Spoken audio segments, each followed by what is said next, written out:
everybody. I am Melissa Forziat. I'm a keynote speaker and the host of this Halt and Catch Fire rewatch podcast. Now, when I speak, my topic is something that I call Take the Doughnut, which for me is another way to say carpe diem. Go after the things that you want in life. Something that I wanted to do this year was rewatch the show Halt and Catch Fire, but this time talk about it with other people, with all of you.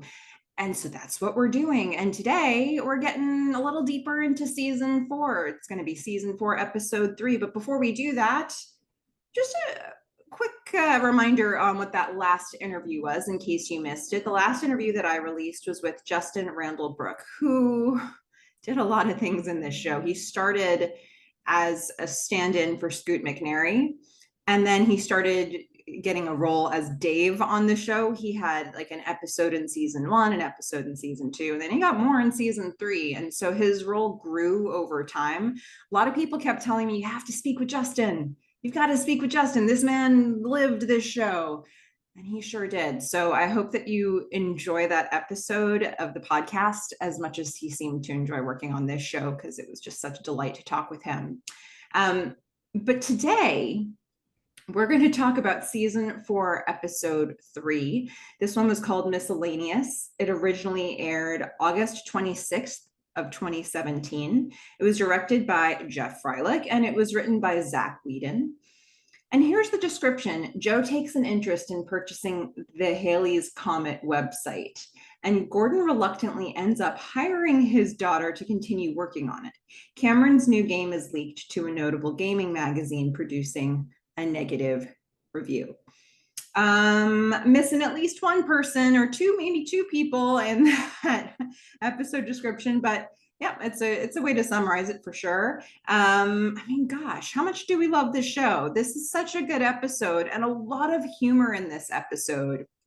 This is a really funny episode if you dig into it. Some of the stuff is like right out there for you to see, and some of it's in the smaller choices that I'm excited to talk about as well. So Miscellaneous is going to be a fun one, I think. But let's just jump into the scene by scene breakdown, shall we? All right, we're going to start. It's sort of a disorienting beginning. We start with a close-up of a dripping faucet. We're playing with time in this opening, and they're very subtle about how they do it. Once again, the show is going to make us do a little bit of work to figure out what's going on here. So, all right, we get this close-up of a dripping faucet in the foreground, and what's behind it is blurry. And then we switch the focus and we see Cameron in a bathtub, and that's coming into focus. Now, we know from the last episode that she was saying she took a lot of baths in Japan. Where is she right now? We don't know. So she's just sort of staring into the distance. She's in the tub. But then we're going to hear horns honking. And we are going to see through the open blinds of a window the city of Tokyo. And the camera pans up, but it's actually upside down. So it's going to be going downwards, even though it feels like it's going upwards. So it's this really interesting playing with time. It's going to go from the window showing Tokyo down to a kitchen sink. And then it's going to go past the kitchen sink to the top of somebody's head, somebody who is sitting on the floor and leaning against the kitchen sink. Such an interesting way to do this. I mean, because we're going to find out in a moment that the bathtub that Cam is in at the very start is in Joe's apartment. But now she's staring, and we've gone back in time to when she was in Tokyo having this conversation with Tom, because it's the top of Tom's head that we're seeing. So what an unusual way to do this, where we're in like an upside down world to get us back in time. Okay, so Tom is leaning against the kitchen sink. He's kind of curled up on the floor. He's got his hands and his arms resting on top of his knees. And he, in an almost protective way, then the camera keeps not panning up, it's just sort of like moving past Tom so that we can see Cameron sitting in front of him, but she's not on his level. She's sitting on a kitchen table with her feet on the chair. She looks disheveled. And she's saying it wasn't about him. She's sniffling, she's crying a bit. She says, I was sad. We see Tom, we see his face, because at this point we hadn't seen his face until this moment. We see him just not able to even look at her. He's just dejected. So she's saying it wasn't about him. I was sad and I need to pour that sadness into something. And he happened to be there. We see Cam again here looking at Tom. She's trying to connect with Tom in this conversation. So clearly, we've gone back in time to the moment where Cam told Tom about the affair that she had with Joe, which would put this quite some time ago, because, you know, if we know from the conversation in 401, early in that like time jumping sequence that we had in the cold open, we had Cam talk to Joe on the phone. Gordon leaves the room. He goes upstairs. He picks up the other line, and the other side of the line. He hears the conversation that Cam is having with Joe, and she says that she just told Tom. And we know that somewhere early in 91. It's the conversation that Gordon's like, Happy New Year. So this is very, very early in that sequence. We're going to now see what happened there. All right, so she is saying it was about the sadness. I had to pour it into somebody. He was there. Tom's like, I was in the same room as him. He's crying. We've got this very soft Paul Hustlinger score behind this. You know, a lot of this episode's music is just like sort of soft under the surface Paul music. All right, so he's like, I was in the same room as him. I just keep thinking about everything he said to me. He sighs deeply. He looks at Cam now. He just shakes his head. He's like, you took his side. Then we're going to hear their conversation continue. We're going to see Cam wiping steam off a bathroom mirror to reveal her face. So she is thinking about this conversation as she's taking a bath in Joe's apartment. But we don't yet actually know that she's doing that. We just see these actions. So, okay. Or at least I should say we don't know where she is. Okay. So I have to agree with Tom on this. Like, he's saying, like, I'm replaying those conversations with Joe at that meeting that we had in, you know, the end of season 3. And I'm thinking, wait a minute, something was weird about those conversations. I thought he knew in the moment how weird those conversations were. I thought he was piecing it together. Kind of seems like he was, because he did at the end, in between meetings, ask Cameron point blank what happened at Comdex. But there's just stuff that Joe said to him that he has been replaying over and over. He hasn't been able to get it out of his head. And here he's like, just thinking about that stuff he said, and you took his side. And I felt like she was taking his side all throughout that meeting. Even by, I don't know. I mean, I think, well, I've certainly had my debates with Frack and Toaster Love about this, but I think by not completely squashing the things Joe was saying that she heard him say, that would be seen as taking his side. And also she wasn't really speaking up for Tom in that room at any point. And Tom is feeling the weight of that right now. You know, I think had she even like said one thing to sort of make Joe quiet down, that might, I don't know. That might have helped Tom in this moment. It might have been like something to add to the tape that he's playing in his head. Although I don't know. This is a big reveal for him. So he's saying, you took his side. We hear Cam's voice. She says, that's not true. We see her in that bathroom mirror wiping her face. Then we see her walking around an apartment in a robe. Looks kind of like Joe's, but we don't know that for sure yet. We hear Tom's voice from the past as we see her walking around the apartment. He says, why should I believe you?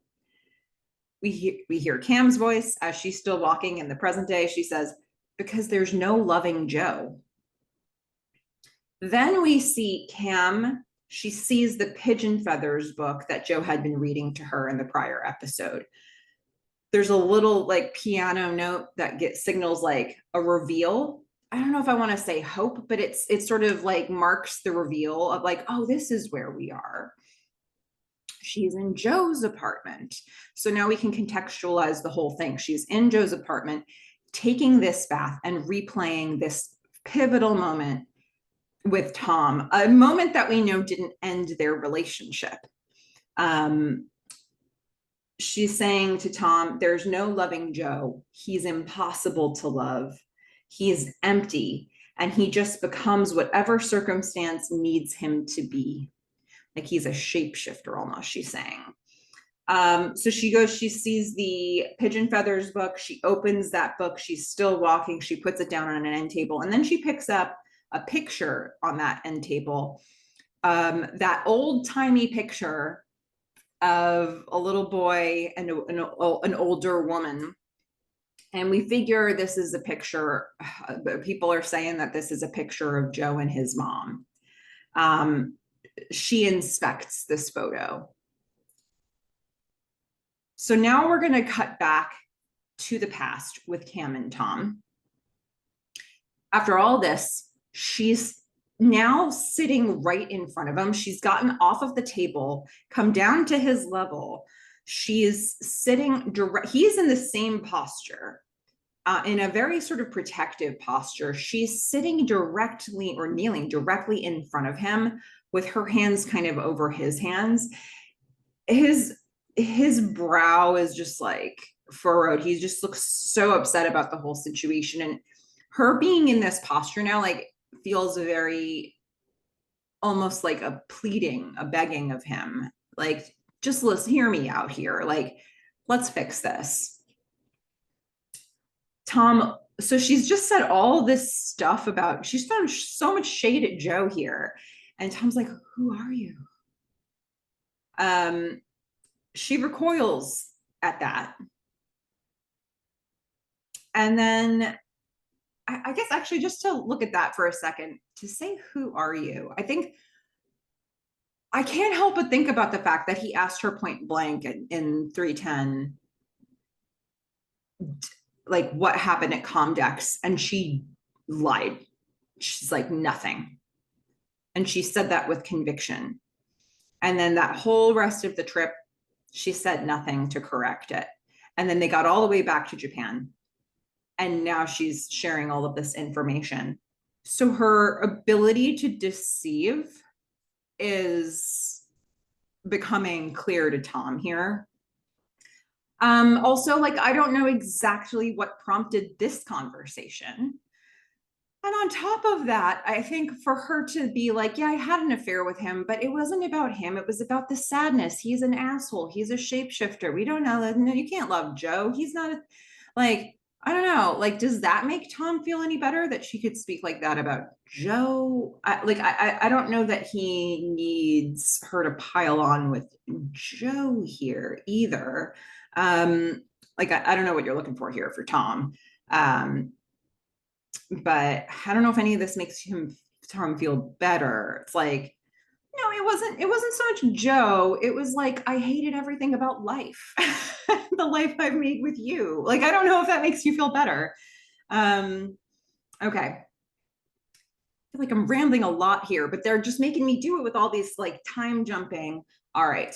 All right. So Cam we've seen Cam recoil at Tom being like, who are you? We see Cam in Joe's apartment now. She finds that statement that he wrote for her, the one that she was meant to deliver to Atari that he wrote for her while they were on the phone in the last episode. I just want to point out here, there's not a single edit in the entire thing. It's just, it's like a perfectly written, perfect handwriting, no crossouts. This is the statement. It just poured out of Joe, I guess. And just to reflect on what it said for a moment, the first line of it is particularly interesting to me. A game of this scope can't be pushed.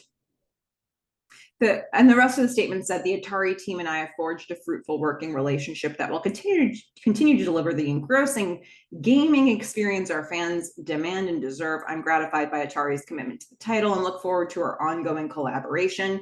Of course, it does not have that last line that Joe just sort of improvised in when he read it to her in the prior episode, where he also had the line about, what she was going to do to Gavin. That was just for fun. This is the statement.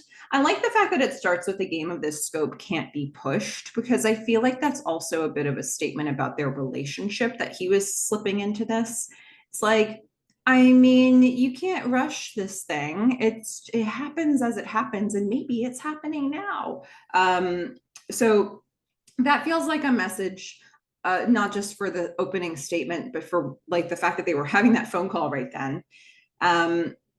But also, I like the fact that we see that statement just to remind us very subtly of all the Cam and Atari stuff, because that is going to come into play in this episode as well. So she's reading this statement, she's looking at this statement, and a knock on the door startles her. It's Gordon outside the door saying, Joe! Now, of course, Gordon hasn't heard from Joe in a little while. Gordon's probably pretty pissed at Joe. Cam is going to open the door in her robe. Oh, this is a surprise for Gordon. He's like, oh, wow, this is perfect. Cam is all wide-eyed here. This is not quite the reception she might have hoped for. Gordon's like, didn't waste any time, did you? Is he here? Cam shouts, at the office! And she slams the door in Gordon's face. After Gordon started to get a sense of like, Kim, why are you here?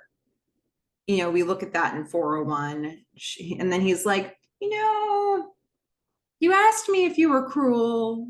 Like, I said you weren't, but here you are hanging about Joe. And so he said all that before episode 402. And now we kind of know Cam was sort of interested to reconnect with Joe. And now she's reconnected with Joe. We had this blissful phone conversation in 402, but not everybody's, throwing birdseed at them here. Like, it's like, that was a wedding reference. Not everybody's excited about this couple. And in fact, the person who's should arguably be the closest to these two people doesn't seem at all happy that they're together. So she sends him away, slams the door in his face. So now we're going to see at Kelnecht, Joe is now on the phone because he just got wind of all the stuff that happened when he was on the phone with Cam the entire last episode, probably the day before. Joe's saying to somebody, you're not hearing me. No, this is an opportunity for you. Mm-hmm. We're going to see, as Joe's on the phone in his office, we're going to see through the open blinds over his windows, and also there's an open door. We're going to see Gordon storm into the main office area, and then Gordon's going to walk into his own office. He doesn't even veer towards Joe's office. He just sort of walks right in and starts rubbing his face.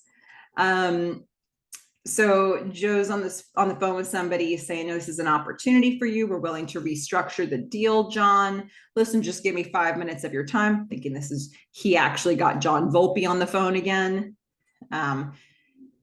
Joe doesn't have to talk to Barry Schnellman. He gets John, right? So there's that. Joe is going to slam down the phone. I guess that conversation didn't go the way he wanted, even if he did get John Volpe on the phone. He's going to walk into Gordon's office hurriedly. He just barges right in. He's like, Gordon, I'm so sorry. I had no idea what was going on. Just got off the phone with Volpe. Gordon is frustrated now. He's standing by one set of windows. He's like, of course you can get him on the line. Well, Joe said, he's not budging. I'm trying Pac Bell. Gordon said, there's nothing there. You're too late. The only play we have left now is to sell while we're still worth something. Joe's pacing back and forth. He's like, don't say that. We can still figure something out. Gordon says, oh, spare me the theatrics, Joe. If you've been on the phone for 5 minutes, then you know. Joe is stunned and disappointed. It's almost hard to read what this reaction is, but like Gordon's hopping mad at Joe right now. Gordon built this side of the business while Joe was just in the basement collecting Post-its, pining over Cameron. And then Joe has this big thing with him in 401. He was like, I'll come upstairs and run this business with you. It was the big moment. But then, on the biggest day, literally this whole thing crumbled in one day. And where was Joe? Unreachable for the entire day. Gordon couldn't get through to Joe for the life of him. Joe didn't show up in the office. It was the one day. If Joe had been there, it doesn't really seem like the outcome of this would have been any different. And I would like to think Gordon would eventually realize that, because this is a business decision for John Volpe and team. Like they're basically about to compete with Calnecht's product. And so they're not going to like facilitate things for Calnecht. That's not a decision that gets made just because Joe doesn't happen to be in the office that day. But I do think that Joe becomes a scapegoat to some degree for Gordon's anger here. And it might help dredge up some of the issues that Gordon's had with this partnership, that he's been sort of just like coddling Joe over the years. So this is coming out directed at Joe right now. Gordon's basically saying like, we are done. Joe is like, that's not what I want to hear from you right now. Gordon, like, let's not be in denial here. Gordon's just like, switch topic. He says, how's Cameron? Joe's his mouth is open. He's gonna close it. Gordon's like, yeah, I stopped by your place this morning. She looked comfortable. You can imagine my surprise. You disappear. I think you're upset with me. Then it turns out you've been holed up with a married woman. Joe stands his ground. He says, she's divorced. Almost. Gordon laughs. Almost divorced. That's beautiful. Joe is confused. He's like, why are we talking about Cameron? Before I get to Gordon's hysterical retort to this, because Gordon's about to come completely unhinged, and it's wonderful and beautiful. But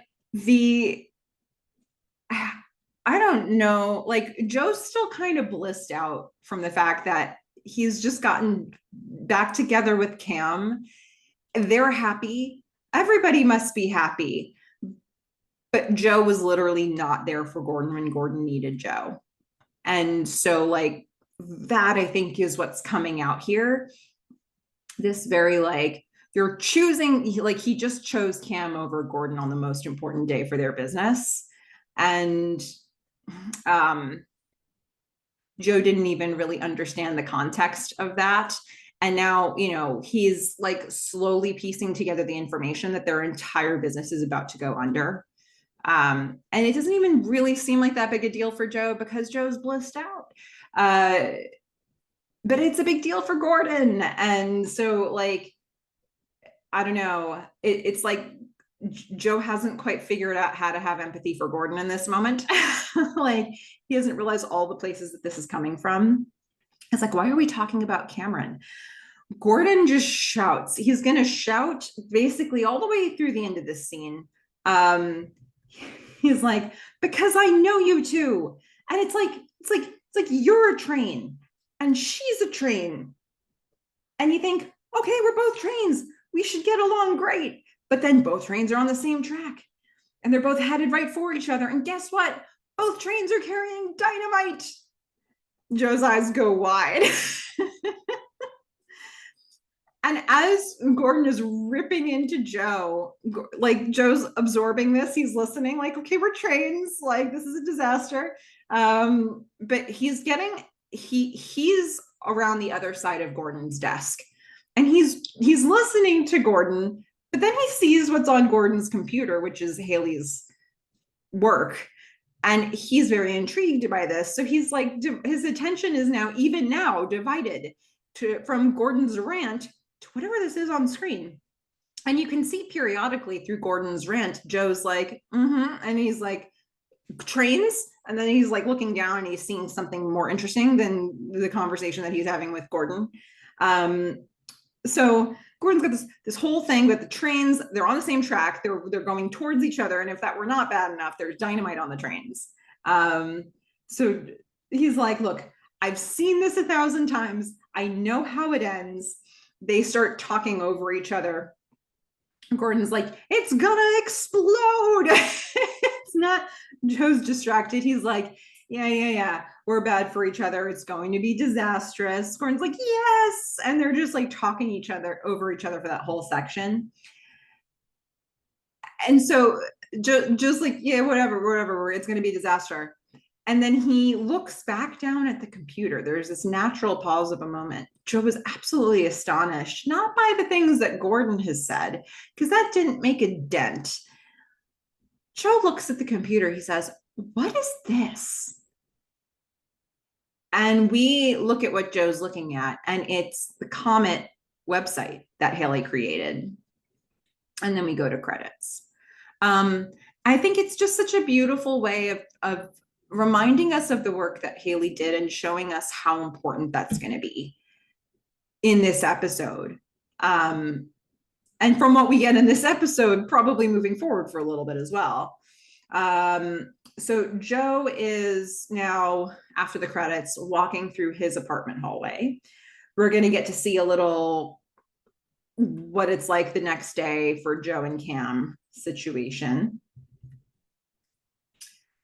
We hear the song Slow Dog playing in the apartment. This is diegetic. Cam is listening to this. He can hear it. It's pretty dark in the apartment, but it's morning. There's like a greenish tint to the place, maybe green walls here. Joe he's looking around, he's finding his stuff, he finds his glasses. Cam is pulling something from the microwave. She's heard him coming. She says, hey, I made you breakfast. She hands him a mug. She says, it's cheese egg. And he looks at it skeptically. He's like, cheese egg? And it's like, I wrote this in my notes as almost like triumphant skepticism. It had a little bit of both in there. She says, He says, okay. We see him looking at it. We see it. It's a very simple pleasure. We're about to see her process of making it, because she's going to make one for herself too. It's just cheese and egg in the bottom of a mug in the microwave, like heated up in the microwave. He's like, okay, he's poking at it a little bit. She starts making her own cheese egg. It's basically just scrambling an egg in a mug with throwing cheese on it and putting it in the microwave. It's smart, probably fairly easy prep, and easy to clean. I can see why Cam is into this. He says, I wish I could come today. We're putting the final details on the sale, and Gordon's a little heartbroken, I think. I'm wondering if we've jumped time here and how much. Because did they just take one day to discuss this company has to be sold? They're putting the final details on the sale. So that doesn't feel like that happens in a day. So I guess they've been together now for a little while. So we're putting the final details on the sale, and Gordon's a little heartbroken, I think. Cam says, honestly, it's just fine. It's such a non-thing. I'm going to do my little obedient robot routine, and that's it. Joe says, you should swing by after. Cam looks at him. She laughs a little bit. She's like, yeah, yeah, I'm sure. She puts her cheese egg in the microwave and goes to heat it up. Joe's like, Gordon will get over himself. So Gordon's still not particularly, he hasn't blessed this relationship by any means. Kim's like, it's fine anyways, because I have to, excuse me, I'm having a,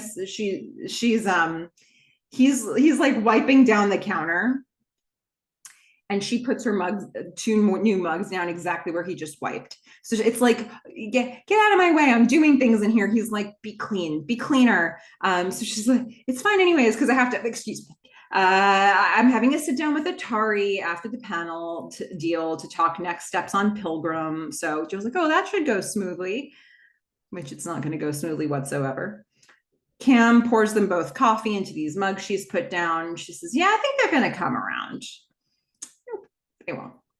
Joe crosses the room to get something that's on his desk. He says, I've got a present for you. She looks pleasantly surprised. Me? He says, mm-hmm. He holds up headphones. And we see the headphones in the foreground. And then we see Cam behind them, looking quizzically at them in the background, like, oh, that's not a present. That's an insult. He says, for your video games. She's like, oh. She sidles over to him and takes them. And all of this is a fight, but it's flirty. But there's a fight in here, actually. But they're flirting.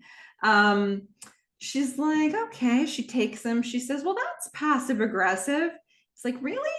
Is it? Because I was aiming for blunt, uncompromising clarity. She's like, you missed the mark. He says, you're loud. Everything you do is loud. She puts the headphones on the counter, and she does it in a way where she just sort of flings it and knocks other stuff over in a loud way. He says, and messy. She says, sorry, like as if that were an accident. He says, which reminds me, you should unpack the boxes today. So again, it's probably been some amount of time here. Because she's brought boxes to his place. She got rid of her hotel room. She's obviously staying at Joe's. She's got all her boxes there, and they're just boxed. They're like, she's not doing anything with them. She says, I'm so sorry for interrupting your perfect catalog existence little life. Joking. He says, I feel like you thought that was an insult. He's got this sort of like antagonistic, flirty energy here. They both do. I made a note here in my notes, like they both have so much power in this room. They both take up so much space in this room. There's like their energy is like massive. And I see why Gordon described them as two trains running into each other. Cam's like, you're a freak, you know that, right? He says, unpack. She's like, you're like if somebody gave Howard Hughes a copy of Siddhartha and he just led with it. As she's saying that, he says, unpack your boxes. I mean, the man can't be any clearer. He puts on the headphones as she goes into the whole Howard Hughes Siddhartha bit. She's like, you're like 3 bottles of piss away from building a perfect antibacterial chamber. He's wearing headphones now. He's like, see, God, these were great. He's pointing to them. She starts laughing. He says, I can't hear a word you're saying. She just jumps on him. This was all foreplay. She's like, you're so annoying. And they're probably going to go do it now. So I don't know. It's this really interesting energy. It is definitely flirty energy, but also, I mean, this is a thing they're going to have to figure out how to find a balance around. She is messy, and she is loud. We've seen that for the entirety of the show, and this is. I mean, season 1 Joe was like all glass, like no furniture, nothing in the room. This Joe has some knickknacks, but and there's a little bit more warmth in his apartment, he's still very like everything has to be in its right place. He's wiping places down after she's like gotten done with them or before she is. And I mean, these two are gonna have to figure out how to make that work. It's probably not always going to result in hooking up. But here it's still, the blissful days of the beginning of a relationship. I can't help but wonder how far into the relationship this is. How much time has gone by? Um, how long does it take to sell a company? If you know it has to be sold. Um, if there's sort of no hemming and hawing about it and you're just going straight for it, I feel like this weeks at least. But I don't know, has this really been weeks? Anyway, we're going to go to Agek. We need to see what Donna's up to. So we're at Agek. Donna is powerful. She's walking around the corner to start her day. She's doing well, it's not a walk and talk. She's walking alone, but she's in her power outfit, black and white outfit, beautiful outfit. And she's got her heels. She is walking towards her new assistant, who is not Tanya. Her new assistant stands when she sees her and she hands her a folder. The assistant has some things to communicate. She says, your car will be here in 20. The guys from Strongbox are presenting at 10. Also, and this part was pretty important, but Donna's not really listening to her. She doesn't have the sort of dynamic she used to have with Tanya, where they're just like chatting about business. There is much more of a, this is my assistant, or this is a receptionist sort of a vibe to this. Donna interrupts her. She's still walking. She's barely slow, like her stride has barely broken through all this. She says, do you have the proposal from Multilink? The assistant says, it's on your desk, but Donna keeps walking past her. So this is Donna's fault for not listening to her assistant. The assistant is through this whole thing, she's doing that fake customer service smile through everything. She's like, no matter what happens, I just smile. So, okay, Donna didn't listen to her. Well, Donna's about to find out what she was about to say. Donna gets into her office where there's a guitar strumming, and it turns out it's Trip in her office playing a guitar. Donna's like, good morning. Donna hates this. Donna hates Trip so much. She doesn't need Trip in her office playing a guitar. Trip turns around. She's like, hey, guys at TuneWorks sent this in today as a thank you for the IPO. Oh, did they, Trip? Did they? Donna just tosses her stuff down. She's got this light eye roll. He says, they know I play. He's strumming the guitar. Like more people to take off the Christmas card list for Donna. TuneWorks, or maybe Hanukkah. I'm not sure. They had a Christmas tree and a menorah in the Clark house before they divorced. So I think I'm trying to remember who was Jewish there. Well, anyway, that's a complete tangent. This person, the TuneWorks, is off of the holiday card list for her. Donna says, aha, and she goes to sit down. And Trip's still strumming the guitar. It's awful. It's like every sound he produces from this guitar is horrendous. He says, I talked to the guys at Spyglass. Donna says, I thought they weren't taking VC. Trip says, if I'm reading it right, they're going to license the Mosaic code. And if they take anyone's money, it should be ours. Donna's like, a few weeks ago, you weren't interested in a browser play. Trip says, yeah, well, the right browser could have legs. He smiles. We get up close on him strumming this guitar. We see his hands. It's awful. It's just a cacophony of sound, really. He says, been taking lessons a couple of years now. What? And these are the sounds you're producing, Trip? Oh no. I love this bit. He says, I mean, I'm a good player. I'll never be a great player. Donna says, oh, don't say that. And she's just clicking around on her computer. the way it's written, that could be like a, a reassuring thing to say, but that's not how Carrie Bichet delivers it. It's so good. I would love to find a way to use this in real life. Like, I'm a good player. I'll never be a great player. Oh, don't say that. It had this energy of like, don't say that, just get the hell out of my office. It's so good. Um, this actor, Charlie Bowden, just has to just take it on the chin over and over again from Donna. Okay. Trip looks at her.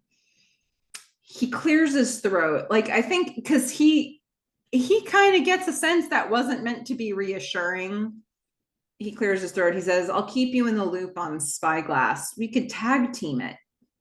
She's going to smile at him. Great. He strums the guitar all the way out of the room. She aggressively clicks her mouth and starts muttering under her breath. I mean, this woman needs some anger management. She's like, this is a lot. What is Trip doing in her room right now? I feel like I want to explore that a little bit later. Because why is he here? I mean, certainly it's a bold choice to come in with the gift, like the expensive gift that your clients gave you for an IPO that was successful. So it does feel like there's a status thing happening there. But I don't know. I don't know. He's coming in and he's giving her information. Let's get into this a little bit later because we get more stuff that does color my impression of what all this is with Trip and Donna. First, let's go to Calnecht. Gordon's going to sign for a box in the main room. The office is pretty much empty. No other people in it except for Joe and Gordon, but we can't see Joe yet. So Gordon says thanks to the worker, and then he speaks to Joe, who we can't see yet. He says, package came for Cameron. Joe's like, great, more stuff, more boxes she's not going to unpack. The camera starts to pull back from Gordon, who's standing sort of towards the entry door. So the camera is pulling back. This incredible yellow light from the windows bathes the whole room and Gordon. Gordon's like, it's from Tom. I don't know how much passive aggression is happening here with Gordon, but it's from Tom. Hey, her husband, the one she's almost divorced from. Joe says, just a couple more. The camera keeps pulling back and we can see that Joe is sitting at a desk further away in the room, a sort of makeshift desk that he's pulled over to sign papers. They're selling the company. So, Joe's been working on that. Gordon's going to come over and start signing some papers. Joe's like, you okay? Gordon doesn't respond. He says, our hands were tied. We sold high. Gordon says, got twice what we thought we would. Guess you can still navigate the business world when you're motivated. So Joe did take the lead on the sale. He got them a good deal. Maybe Joe felt like it was the least he could do for not being there when the business unraveled in a day. So some time has certainly gone by. He gives Joe this look, definitely passive aggressive, that comment. Guess you can still navigate the business world when you're motivated. Joe is going to just ignore that. He says, we've got capital, blank canvas. Hey, blue sky, Gordon. We could do whatever. Gordon, so interesting. Gordon's now standing directly under that skylight. We've seen this skylight before in this room. In season 3, it was this really dark space, really dusty, and you could always see coming down from that skylight, it was just highlighting all the particles of dust in the air. It was this really, I don't know, it just had this completely different look. And so now we see this space and it's just lit very differently. The skylight feels like it's actually glowing. It's just the lighting in this room right now is amazing. Gordon says, I liked this place. Just as I know it doesn't feel like it now, but this is the start of something. Gordon looks at him. Joe smiles. He says, or 11 o'clock will be here soon. And then we're going to get a pre-lap of the song Welcome to Hell by Crocodiles. Really fun choice. This was a much later song. This was a 2016 present day song. So we're not hearing it. The characters aren't hearing it. We're hearing it, but it had a really fun energy. So there's the line that we hear first is, there's a dream they sell you when you're young. We're going to hear this music as Gordon's chauffeur pulls up around the back of the building. We see a low shot of sort of the bottom of the car. We get the wheels coming into frame, and then we see somebody's feet drop down from the back seat. Somebody's wearing blue sneakers. We're going to see a close-up of the room being prepped for the 11 o'clock meeting. Somebody opens a can of Ranger Orange. Somebody puts a roll of Necco wafers down next to a legal pad. We should have enough information here to know who's going into this meeting. Then we're going to see Haley's backpack drop into frame. And then we see Haley sit down at the conference, in the conference room under the Calnecht sign. Gordon and Joe are at the other side of the table, and they're all just staring at each other. It's this really awesome, how many times in shows or movies have we seen this? We're going to see the wheels, and then the feet drop down, and it's somebody with these amazing, expensive shoes and this really polished look. So I feel like we're really playing into something that's, we've seen done before. But to see a kid going into this meeting just disrupts all of that. This is such a funny scene coming up.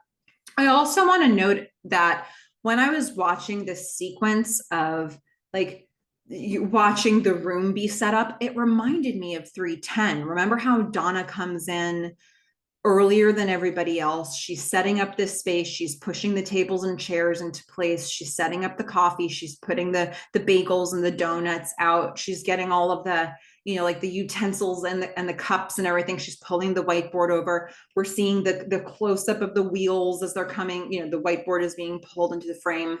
It was such a lovingly portrayed room setup process. And that was Donna prepping for everybody that we saw in 3:10 in that intense series of meetings. And so it was shades of that for me with this setup for a meeting with Haley. It's so great. Okay, so they've done all this. They're staring at each other now. Haley is sitting down. There's an abrupt stoppage of the music, and Haley says, "What's up?" Gordon says, "Joe would like to talk to you about the Joe interrupts. He says, "The index you made, the guide, the comment list thing. I love it." Gordon's nodding. Haley says, "Thanks." Joe says, "More importantly, other people love it. The traffic is astonishing." Gordon says, "Yeah, honey, it's a really, really good idea." He's being the affirmative, supportive dad here. Joe doesn't hesitate. He keeps jumping forward. He says, "The idea obviously was mine." What? Oh, let's not get on. Let's just hang on. Ideas. Who owns ideas is important, Gordon. I think we all know that. The idea obviously was mine. The indexing. Haley flinches a little bit. He says, "I did that work by hand over years. What your dad means to say." Gordon's listening, kind of pursing his lips. I still don't know what this expression is. This it's not pursing lips. It's pursing the entire face. So Gordon's listening. What your dad means to say is that the execution of the idea is wonderful. Gordon nods. He's like, "And we want to buy it from you." Gordon frowns a little. He goes from nodding to be like, "Oh, Joe, slow down, Joe." Joe and Gordon were not on the same page about what this 11 o'clock meeting was for.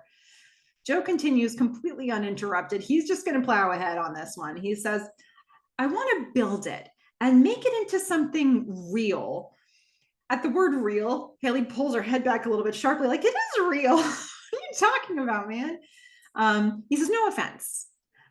I would migrate it to its own dedicated server immediately. Haley looks like she's maybe going to say something, but she doesn't have a ton of conviction to do that. He says, I'd migrate it to its own dedicated server immediately. So there's a seamless transition. At this point, Gordon's like, what the hell is this meeting? He's just sitting back. Again, his entire mouth is just like pursed. I don't know. What is that expression? I need it for Gordon through this entire scene. He says there's a seamless transition and no interruption in service. I would do that today. I did it already. Gordon's brain explodes a little. Joe just at that, Joe looks at him. But Haley interjects here. She's like, you want to buy it? Gordon says, Gordon kind of gives Joe some side eye here. Is like, okay, I think what we're doing here is like, look, you did the work, so it's only natural that we would buy it from you. That's how these things work. Like Joe's just going through the motions on this. Haley's all innocent and doe-eyed. She's like, okay, but for how much? Like she's just okay. I guess this is some sort of negotiation. Like, but she's just like figuring out what this conversation is, and so is Gordon. Gordon says, well, we would begin. Joe talks over him and he says, I think a reasonable sum would be $20,000. Gordon's brain fully explodes. He's like, what? Haley also has a big reaction, but she's Haley. So it's a very muted. And she's like, that's it. That's what you're getting from Haley. But 20,000 sounds like a lot of money to Haley. That's a lot of Necco waivers out of a vending machine. It's a lot of Ranger Orange sodas and Necco wafers. She's a woman of simple pleasures. She's a young girl of simple pleasures, really. So hey, $20,000 can go a long way with her interests. So Gordon, his whole brain just exploded. Gordon he stands, he's stammering. He's like to Joe, he's like, can I talk to you real quick? So Gordon and Joe leave the room. And I love this choice where this is why this is the perfect setup for this space, this scene, because we've got this conference table. We've got Haley sitting under the Calnex sign, a business that no longer exists. She's bright, she's youth, she's the future. Right outside the door, there's that landing area. So they're all on the same level. Haley can see Gordon and Joe for the entire conversation they're about to have. The blinds are open. There's animated gesturing happening. And so Gordon says to Joe, look, I thought you were going to offer her like a gift certificate to Blockbuster or like $100 or something. Joe is completely befuddled. It's like, you want to lowball your own daughter? Gordon says, no, Joe, you said a nominal fee, okay? She's 14 years old. So they had some amount of conversation about this before this meeting. Gordon still just can't wrap his head around it. She said, she's 14 years old. Gordon's gesturing to her. Haley's watching all of this. She says, you can't give a 14-year-old $20,000. Joe says, this website has... And so now we're going to switch to Haley's view. We're in the room with Haley. We look first at her. She says, I'm crashing your head. And then we're going to see the kids in the hall shot, where we see the camera behind Haley looking at Gordon and Joe. We see the camera through her fingers, literally trying to crush just Gordon's head, not Joe's head, just Gordon's, because Gordon's the one pushing back on the 20,000. He's the spoil sport in this whole situation. So I didn't actually know about Kids in the Hall or this skit until this show. but she's imitating it well. I mean, and the fact that the camera angle switches to show the view from her point of view through the fingers crushing Gordon's head is absolutely what makes this work. So Gordon and Joe are arguing. We get this extended shot of her. She's crushed Gordon's head. That's done now. Then she's going to grab her Ranger Orange. She's going to take a sip of the soda. They come back in. They've come to some sort of an agreement. They sit at the table again. Joe is smiling. Joe is delighted by this entire thing. Joe is just so happy to be alive right now. Like, it's just like we haven't seen this Joe in a while. And I think being around Haley puts him in a good mood, I guess. I don't know. Gordon says, we talked and we think that 5,000, we're going to get a close up of Haley's head from about here up. She says, I don't want money. I want to work on it. Joe immediately and then confidently says, deal. Gordon says, what?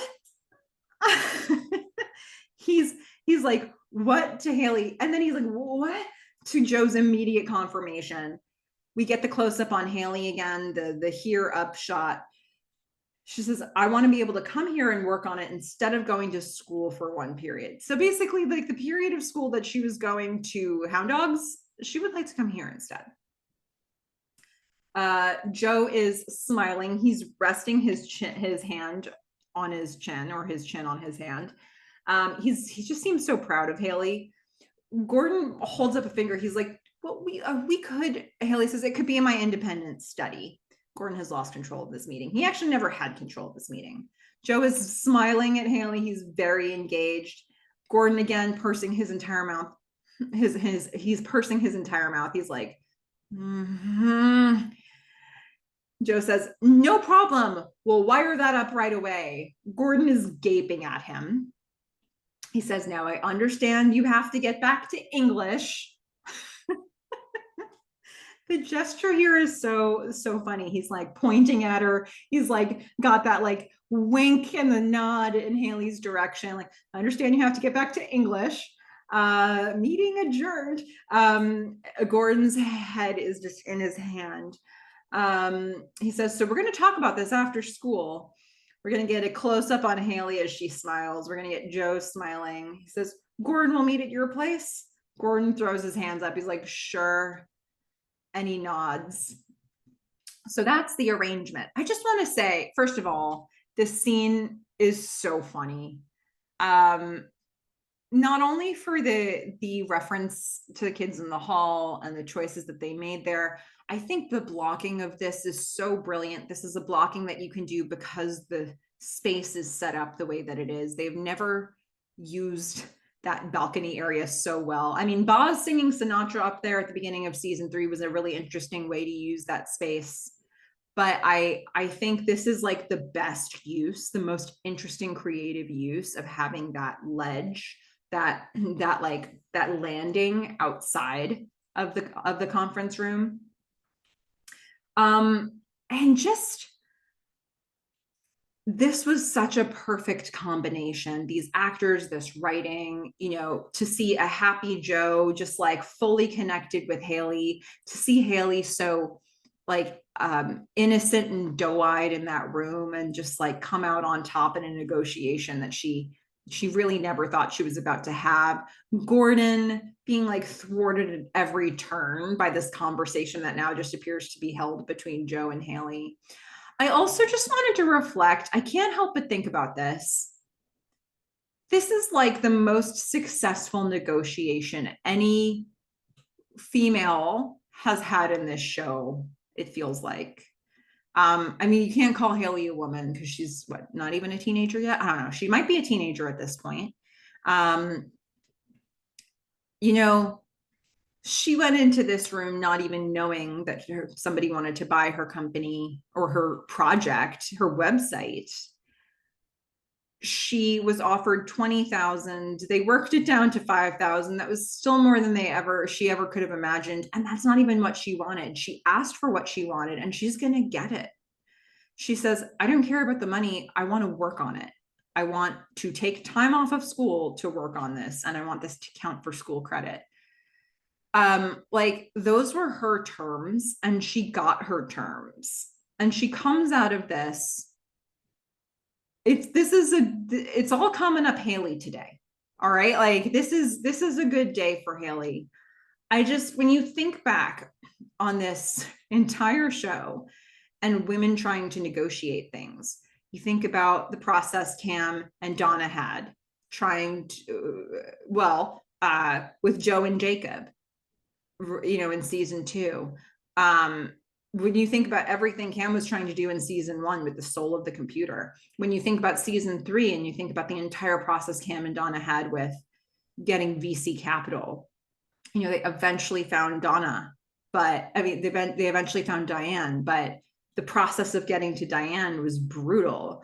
And the process of getting support from Diane's company, Diane's firm, was not the way they thought that process was going to go, because they discovered swap meet along the way, and that whole competitive landscape. So, Donna going for the IPO and failing absolutely miserably. Like that was the beginning of the end for Mutiny. And, we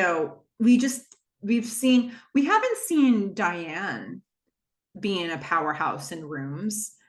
You imagine she probably is. We just haven't seen it. So I think to see the next generation in this room having this conversation with Joe and Gordon and fully coming out on top from her perspective, she got more than she ever thought she could get in that room. Why is she going into an 11 o'clock meeting with Joe and Gordon? Who knows? They wined and dined her, sort of. She just negotiated time off school, and she clearly hates going to. I mean, I can't help but reflect on this. Like, something about this message of like the next generation of women and their ability to make a deal or negotiate. Maybe this gives us a little hope about what's possible for Haley's generation. So let's go from there to something a lot messier. Let's go to a convention center. It's a big space. It looks like it's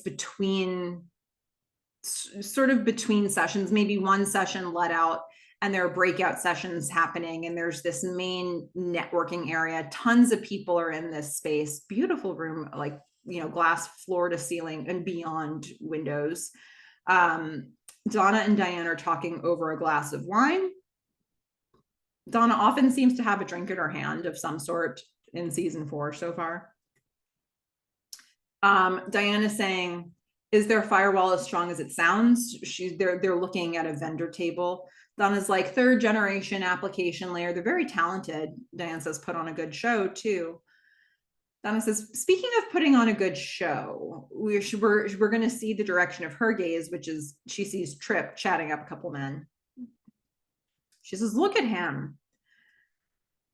Diane says, for all his quirks, it's good he's a partner. Donna can't really believe Diane saying that. Diane says, he brings in deals.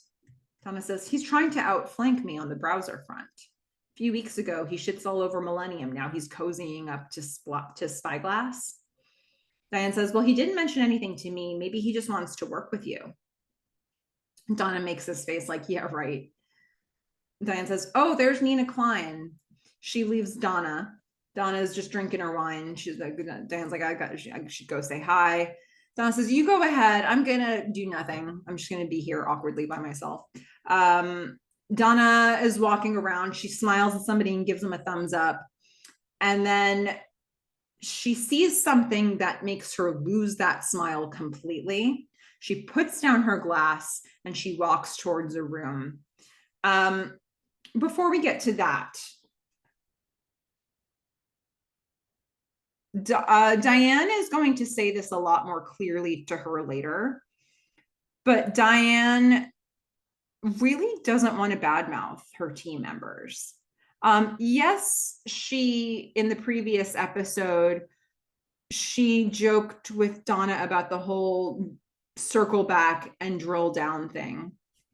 And that was teasing Trip. It also wasn't a personal attack on Trip.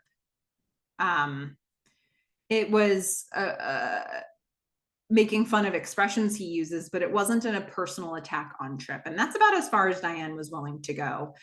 But here, Diane's pulling that back. Donna's animosity to Trip is very clear, and it's obviously constant, and it's out of control. And so Diane, even in this conversation, is sort of like, let's look at this in another way. Like, maybe he's an asset to this team, and maybe he just wants to work with you. And I have to say, we're going to keep getting information as we go through this episode, but I think I'm inclined to believe this read, that maybe he just wants to work with Donna. I am open to hearing other sides of this, and I might end up coming around to another side of this by the time even this podcast is over. But I think even like Trip being in Donna's office, bringing her information about the project that Donna's been working on. Yeah, he brings in a guitar that his, like he's showy. But when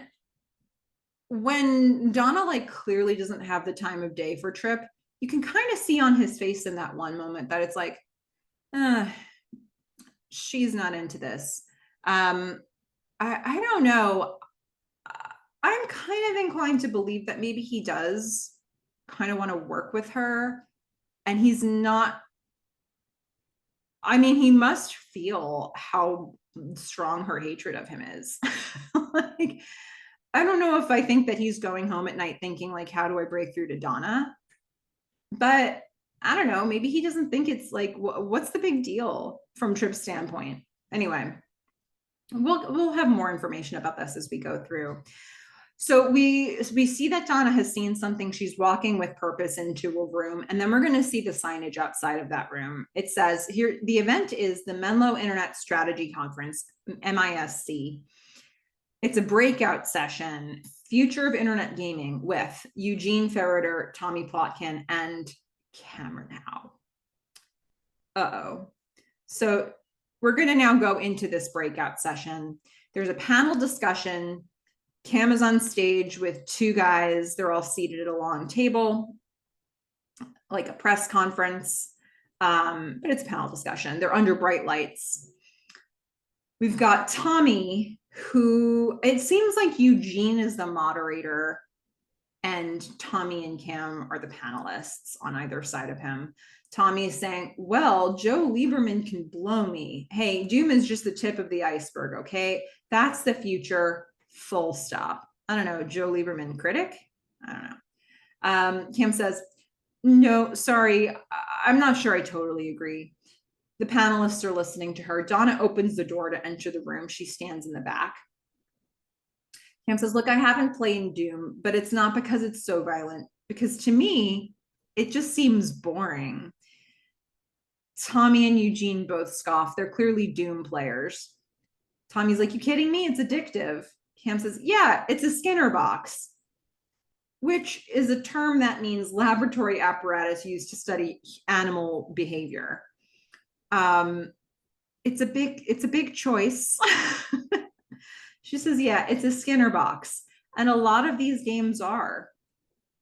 We're going to see the camera behind the panelists now, looking out into the room.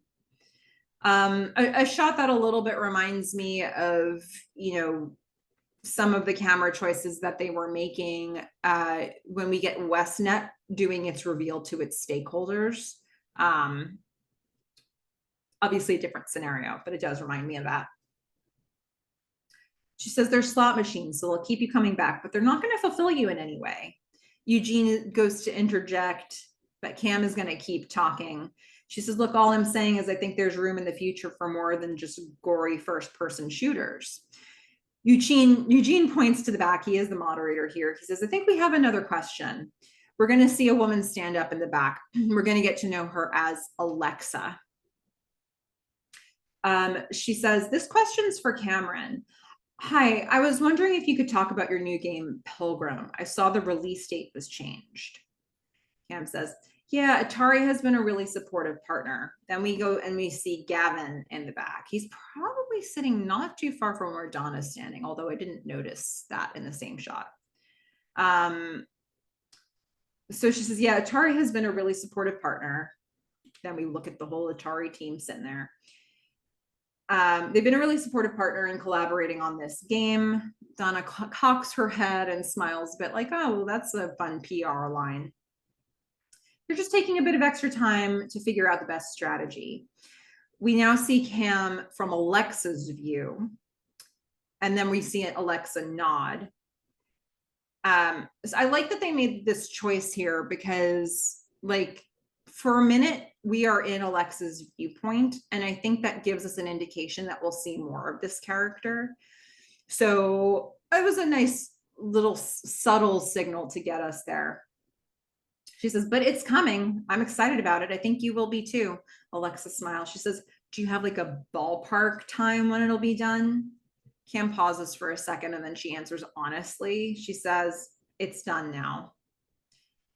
Donna smiles a little bit. She laughs a bit. She's shaking her head. It's like, okay, that's clearly Cam going off script from what Atari wanted her to say. Like, Cam being Cam. Cam's going to Cam. The audience starts murmuring a bit. Cam says, in terms of release, that would be a question for Atari. She's going to throw it right back on Atari.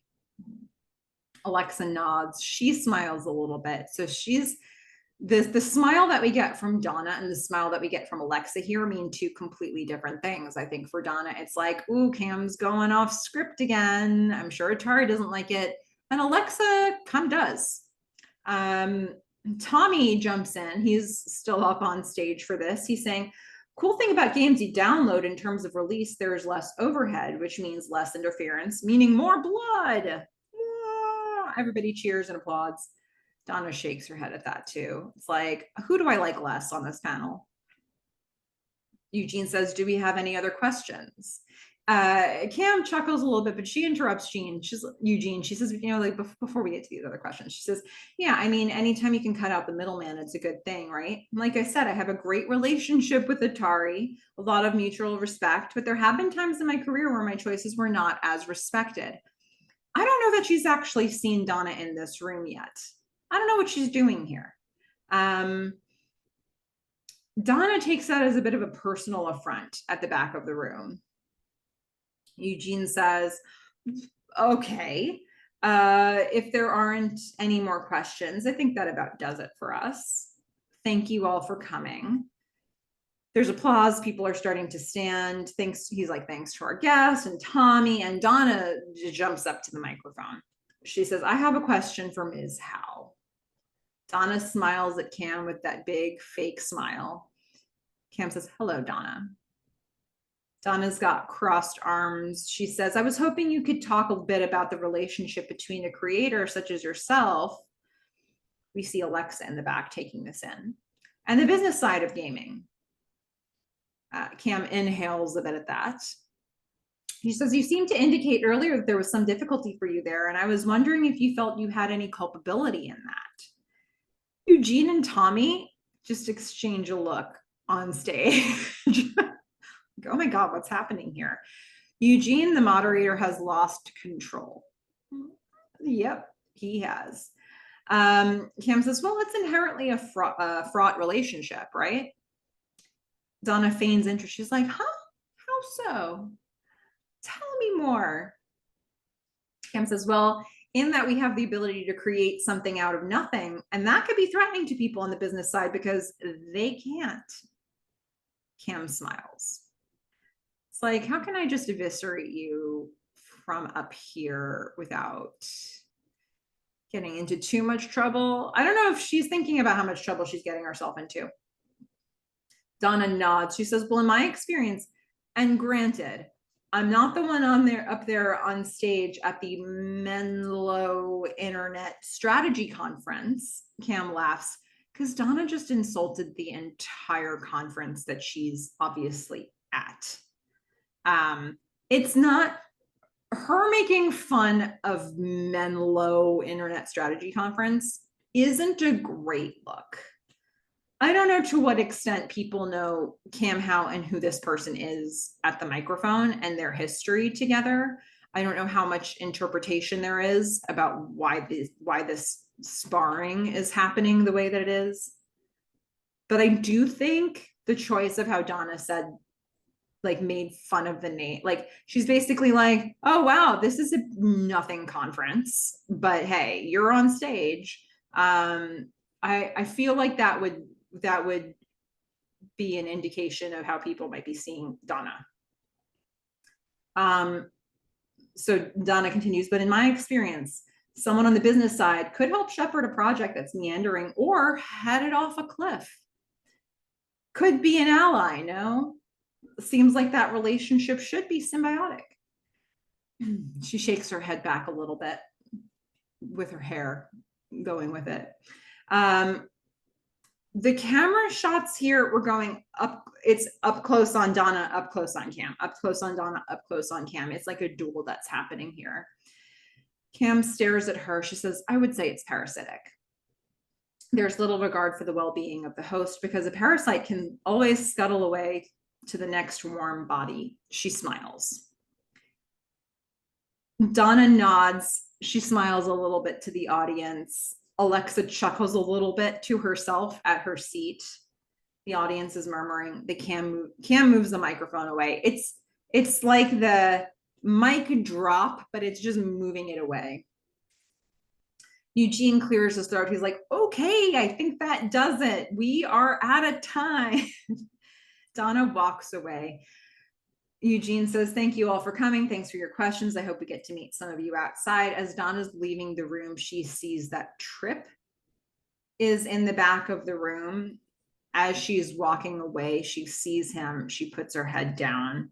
He was smiling and then he loses his smile. She didn't introduce herself at the start of the question. I have a question for Ms. Howe. She didn't introduce herself. Tripp might have recognized Donna's voice. But now that he sees Donna coming back, he for sure knows that she was up at the microphone. So I don't know, it's interesting. Like, Donna was not her best self in this room just now. And now she's seeing like arch enemy number 2. It was like there was one in the front of the room, there's one in the back of the room. He was kind of smiling and then he loses his smile a bit. What is this energy from him? I think like maybe he has put together that Donna was at the microphone and he's got a concern about that. If he already knew that it was Donna at the microphone, like, and he was smiling, maybe he was happy she was coming unglued, I think could be another interpretation, but then he loses that smile. So I don't know. I think, I think I'm still leaning towards like he kind of wants to work with her, but he's seeing that she's a little unhinged. I don't know. Very up to people's interpretations of Tripp here. But in the meantime, I think, did Cam do herself any disservice up there on stage? I think in terms of the things she actually said publicly, I think that, Atari might not love the fact that she just outed, like, the game is done and this is on Atari to tell you when they're releasing it. That is sort of the opposite of the statement that she had made before.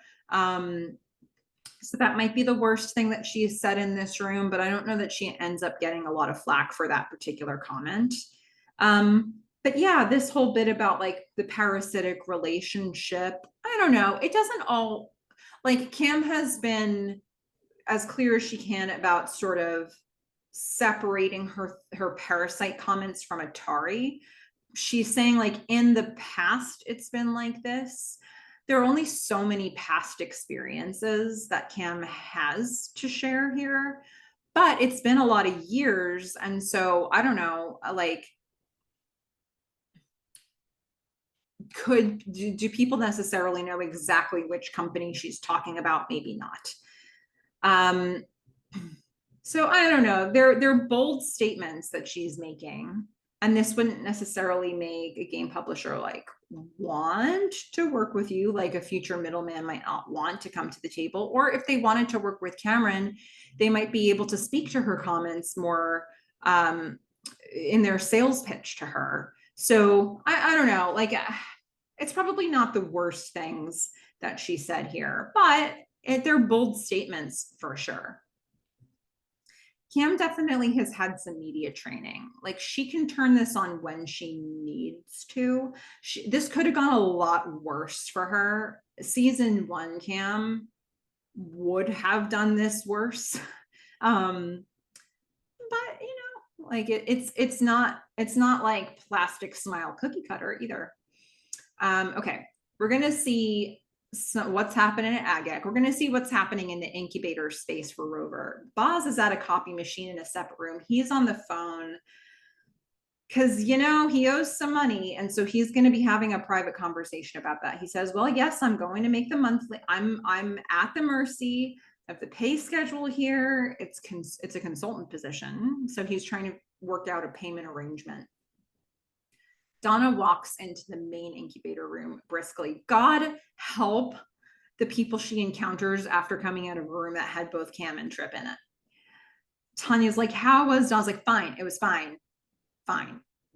Boz whispers into the phone. He's like, yes, he's going to confirm whatever that deal was.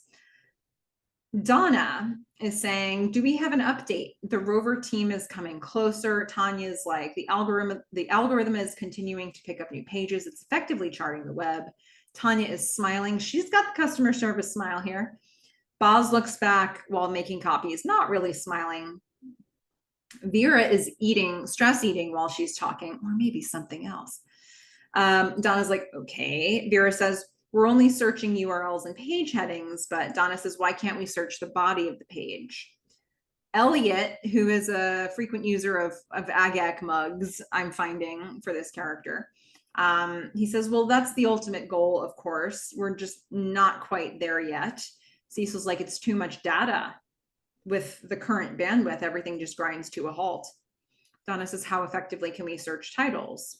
Boz is now in the room with them. Vera says, very effectively, but the title doesn't always correspond with what's on the site. So the results are, Donna, the way she delivered it, she's like, so the results are, Donna says, you keep giving me bad news with a smile on your face. Do you know you're doing that? It's a bit of a like, stop doing this, Vera. It's light chastising. Vera's kind of taking that one on the chin. Donna scoffs a bit. She says, you guys are invested in this, right? She's looking at Tanya directly. Boss is saying, well, they've been up working all night. Donna says, what do you have to show for it? Tanya is speechless. Donna looks at Boz, then Rover. Nobody's speaking. Donna gives Tanya a look like, you're leading this team, right? And then she's going to go over to Cecil's computer. She says, let's search president. They all come closer. They run a search. She says, no Clinton. Elliot says, well, Donna says, well, what I see are generic president results. My guess is somewhere buried among them are results about the current leader of the free world, which is what I assume people are looking for when they type in president. Elliot gives a bit of a side eye to Vera here. Vera is stress eating crackers. She says, what we need is a sophisticated rules engine in place. What I see is no rules engine at all. You do know I used to be an engineer, right? I just want to say, like, Donna looks so good here. She's so polished and powerful. She's got like the smooth hair with a little flip at the end. She's got the gorgeous black and white outfit. She looks so polished and she looks so angry. And again, like she just came out of a room where she sparred with Cam. And then as she was walking out, she saw Trip again. Like not a good day for Donna. So it's a flare up, you know? And Rover, she's taking it out on Rover. So she walks back to Boz and Tanya and she says loudly, so Everybody in the room can hear it. She says, they don't know what's expected of them unless you tell them. She's pointing at Tanya for this. Then she looks at Boz in a sort of pleading way. She says, I'm counting on you to make it clear just how little time they have to get this right. The whole Rover team looks worried here. She says, okay, okay. She goes out. She slams the door on the way out. Yikes. All right, let's go to Gordon's house. We've got a computer set up in the living room. It's connected to the big screen TV. Haley turns on the monitor. The desktop shows up on the screen. Joe's in the room with her. Haley's like, oh, yeah, cool. Joe says, okay, pull it up. Let's take a look. Joni is going to come into the house. Haley loads up the comment page.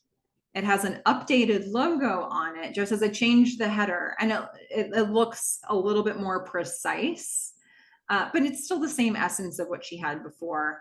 Haley smiles. She's like, oh yeah, I like that. It's Comet. Joni saunters in. She says, it sounds like vomit, because Joni just needs to be contrarian for everything. Joe says, don't listen to her. It conveys speed, a sense of wonder. Joni gestures back to Haley and Joe when she goes to find Gordon in the kitchen. It's the room next door. And Joni says, what is this? Gordon says, it's Joe and Haley are working on Haley's website project. Haley says, it's replacing my independent study credit. Joni is pulling milk out of a fridge. She's going to make herself some cereal. She's stunned. She's like, what? She gets to miss school for this? I want to miss school. Gordon says, you do miss school. You just don't tell anyone about it. Touche. Joni's like, hardy har. Sorry, I missed a har there. Haley says to Joe, hey, you know, I think it would be helpful if we started out with a bunch of categories. And then Joe interrupts her. He's wearing his leather jacket again. This was a big choice for 401, but here it is back again. Joe says, we don't want to make it seem dry, you know? We don't want to make it feel like anyone could have organized this. Haley gives up a bit. She's like, right, yeah, dumb idea. Joe gestures back at her. It's like, no. What's so great about what you've done is its personal touch, the feeling that there's a person on the other side creating this experience for you. He sits on the couch next to Haley. He's kind of almost literally handling her with kid gloves. He's got ideas. He sees a vision, but Haley is also somebody who doesn't have a ton of self-confidence, and he does not want to squash that in her. So I think when he sees a moment like this not land for her, when he's like, no, like, yeah, categories are cool, but we don't want it to seem dry. And Haley's like, okay, it was a bad idea. He's like, no. Like he doesn't want to squash Haley. I think he's almost learning on the fly, especially in a post-Ryan world. He's really learning in a new way with Haley how careful he needs to be with his words, which is hard for him to do, because when he gets excited about an idea, when he gets excited about a project, he's not usually monitoring his words in this way. So, all right. So now we're going to see Joni is nodding, sort of watching all of this. She says very quietly to Gordon, does Mom know about all this? Gordon says, no, she does not yet, but I will be the one to give her that information. Thank you very much. Like he himself isn't sold on this idea, but now he's going to have to sell Donna on it. But what's he actually doing right now? He's not in the room with Joe and Haley. He is looking at a brochure on spelunking.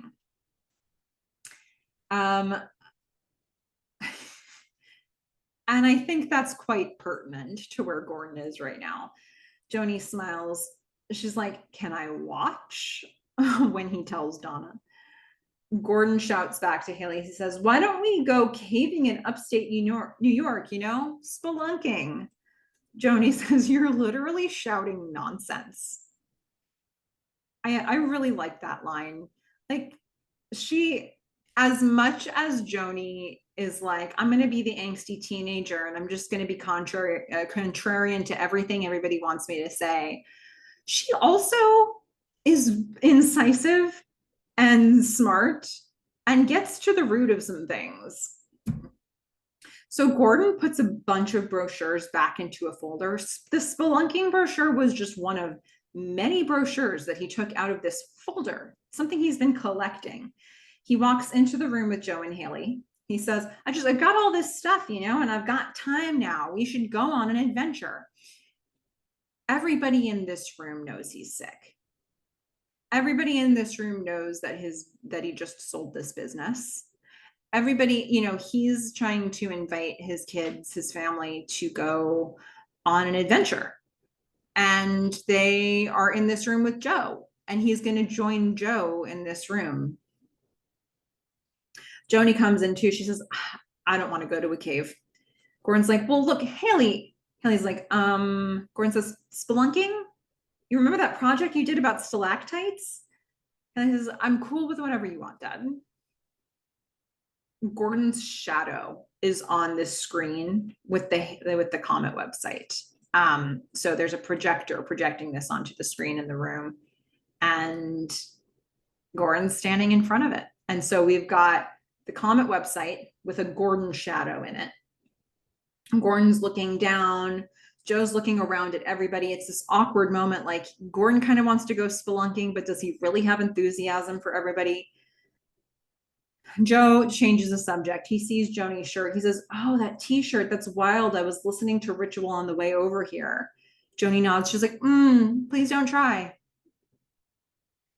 I'm really enjoying how lived in Joe, this like relationship between Joe and Gordon's kids is. Like his relationship is different, but like with each of them, but it's obviously he spent a lot of time with these people, like so much time, especially as a very flexible babysitter, so much time with them that when Joni walked back into the house and saw Joe, she wasn't like, oh, hey, Joe. It was just like a given that he was there. So I don't know. I'm enjoying seeing the little touches of their personal relationships with each other. Gordon holds up another brochure. He says, what about fly fishing in Jackson Hole? I mean, he likes his outdoor adventures. Haley is working. She says, oh, hey, somebody just sent me a new link to put in our index. It's Smooth Hoot. Oh my God. Remember that? Remember when it still happens? This still happens now. All right. So, but it was nice when it was so clear what the spam was, now people come up with all kinds of crazy ways to do it. Anyway, so Joe is going to look back at Joni. The words from the Comet website are now printed on his face because he's standing in front of the projection. Joe's like, Joni, we could actually use your input here. Gordon slaps down the fly fishing brochure like, oh, nobody wants to go on an adventure with me. Joni's listening. Joe says, what would make a website seem, cool to you? Joni's got this light hitting her hair like a halo, but she's so not an angel.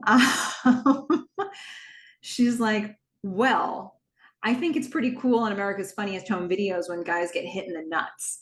She's just going to make it as hard as possible for Joe. Joe smiles. He's like, that's a great idea. He's appeasing her, but it's all like they have this teasing energy. Like he can dish it out and he can take it. He's including her, but he's not going to be hurt by her quippy remarks. She smiles back. She knows she's being difficult. We hear some more mouse clicks. Haley's looking confused. She's like, it's like some kind of construction thing. The computer's slowly loading downward, sort of like one line at a time. Remember that? We've got a person in a hard hat we can start to see. Gordon says, we should do this, the Appalachian Trail next summer. We can do the 100-mile wilderness of Maine, another outdoor activity. Oh, Gordon's got all kinds of outdoor activity brochures here in a folder. He wants to do one of these things. You know who's paying attention to him? Pretty much nobody. Gordon and Joe are both looking back at the girls. They're facing away from this screen. And then Haley sees what's coming up on the screen. She's like, oh no. And then Joni sees it and she starts laughing. And then Joe and Gordon look at the website that's loading, and it is definitely a porn website. And they're like, whoa, whoa. And now we get a flurry of activity. I'm not going to try to repeat the dialogue here. It's just everybody's talking over each other. People are laughing. Gordon, they're trying to figure out how to turn this off. Gordon gets in front of the projection and he starts trying to block it, which is crazy because then he's just going to be porn on his back. Joe's trying to figure out how to disconnect it. Joni is sort of like blocking Haley's eyes, and she's like manhandling Haley, trying to like block her, which Haley doesn't really need because Haley's trying to block her eyes herself, but she also doesn't need her sister smothering her. So finally the porn is taken off, like taken down. The projection is turned off. It's not on the screen anymore. It's not on the computer anymore. Joni and Joe are just laughing. Haley is still kind of scarred. She's like, ah. But I just love that Joni and Joe are just bonding, laughing about this. And Gordon's like, okay, look, that is inappropriate. So good. This episode, I'm telling you, some really great moments here. All right, we're going to see Donna in her office on the phone, looking at a piece of paper. This scene pretty much starts and ends with this camera angle shot from the top corner of the room, looking sort of down at an angle on Donna. It's getting a wider shot of the room. We're looking down on Donna after what just happened with Rover, after what happened at the Menlo internet conference, after how she's been behaving with Trip. The camera's looking down on her. Donna's on the phone saying, yes, she sees Diane greeting Trip outside. And she gets distracted by that because why isn't Diane shunning Trip like I'm trying to? So Donna is on the phone saying, yeah, let's sit down next week and talk about it. I'll have Tanya or Ashley give you a call with times. Okay, you two, bye. Like, she's so distracted, she can't even remember who's her assistant anymore. She hangs up as Diane comes in. Donna says, what were you and Richie Sambora talking about? Richie Sambora being the lead guitarist for Bon Jovi. So that is a definite knock on Trip. Diane doesn't really love this question, but she straight bats the answer. She says, his summer vacation plans. Donna says, oh, well, that must have been riveting. Diane shakes her head. She's going to lay down the law here. She says, stop talking about Trip. I don't want to talk about Trip anymore. Donna throws up her hands. She's like, okay. She was not expecting Diane to come at her with this energy. Diane says, he's an asset and a partner in this firm, Donna. Donna is a bit wounded here, but she also wants to get Diane on side, and she still sees Trip as an enemy here. She says, so Donna says, yeah, I understand that. I guess I was just trying to make sure that someone had my back. Diane's got her arms folded here. She says, you know, this office is a boys' club. Diane says, it is a boys' club, and I made managing partner without anyone holding my hand. Does he have an advantage? Of course he does, but that has nothing to do with you. Your success here is based on results, and I don't think kicking the crap out of your team is the way to get them. I came in here to tell you.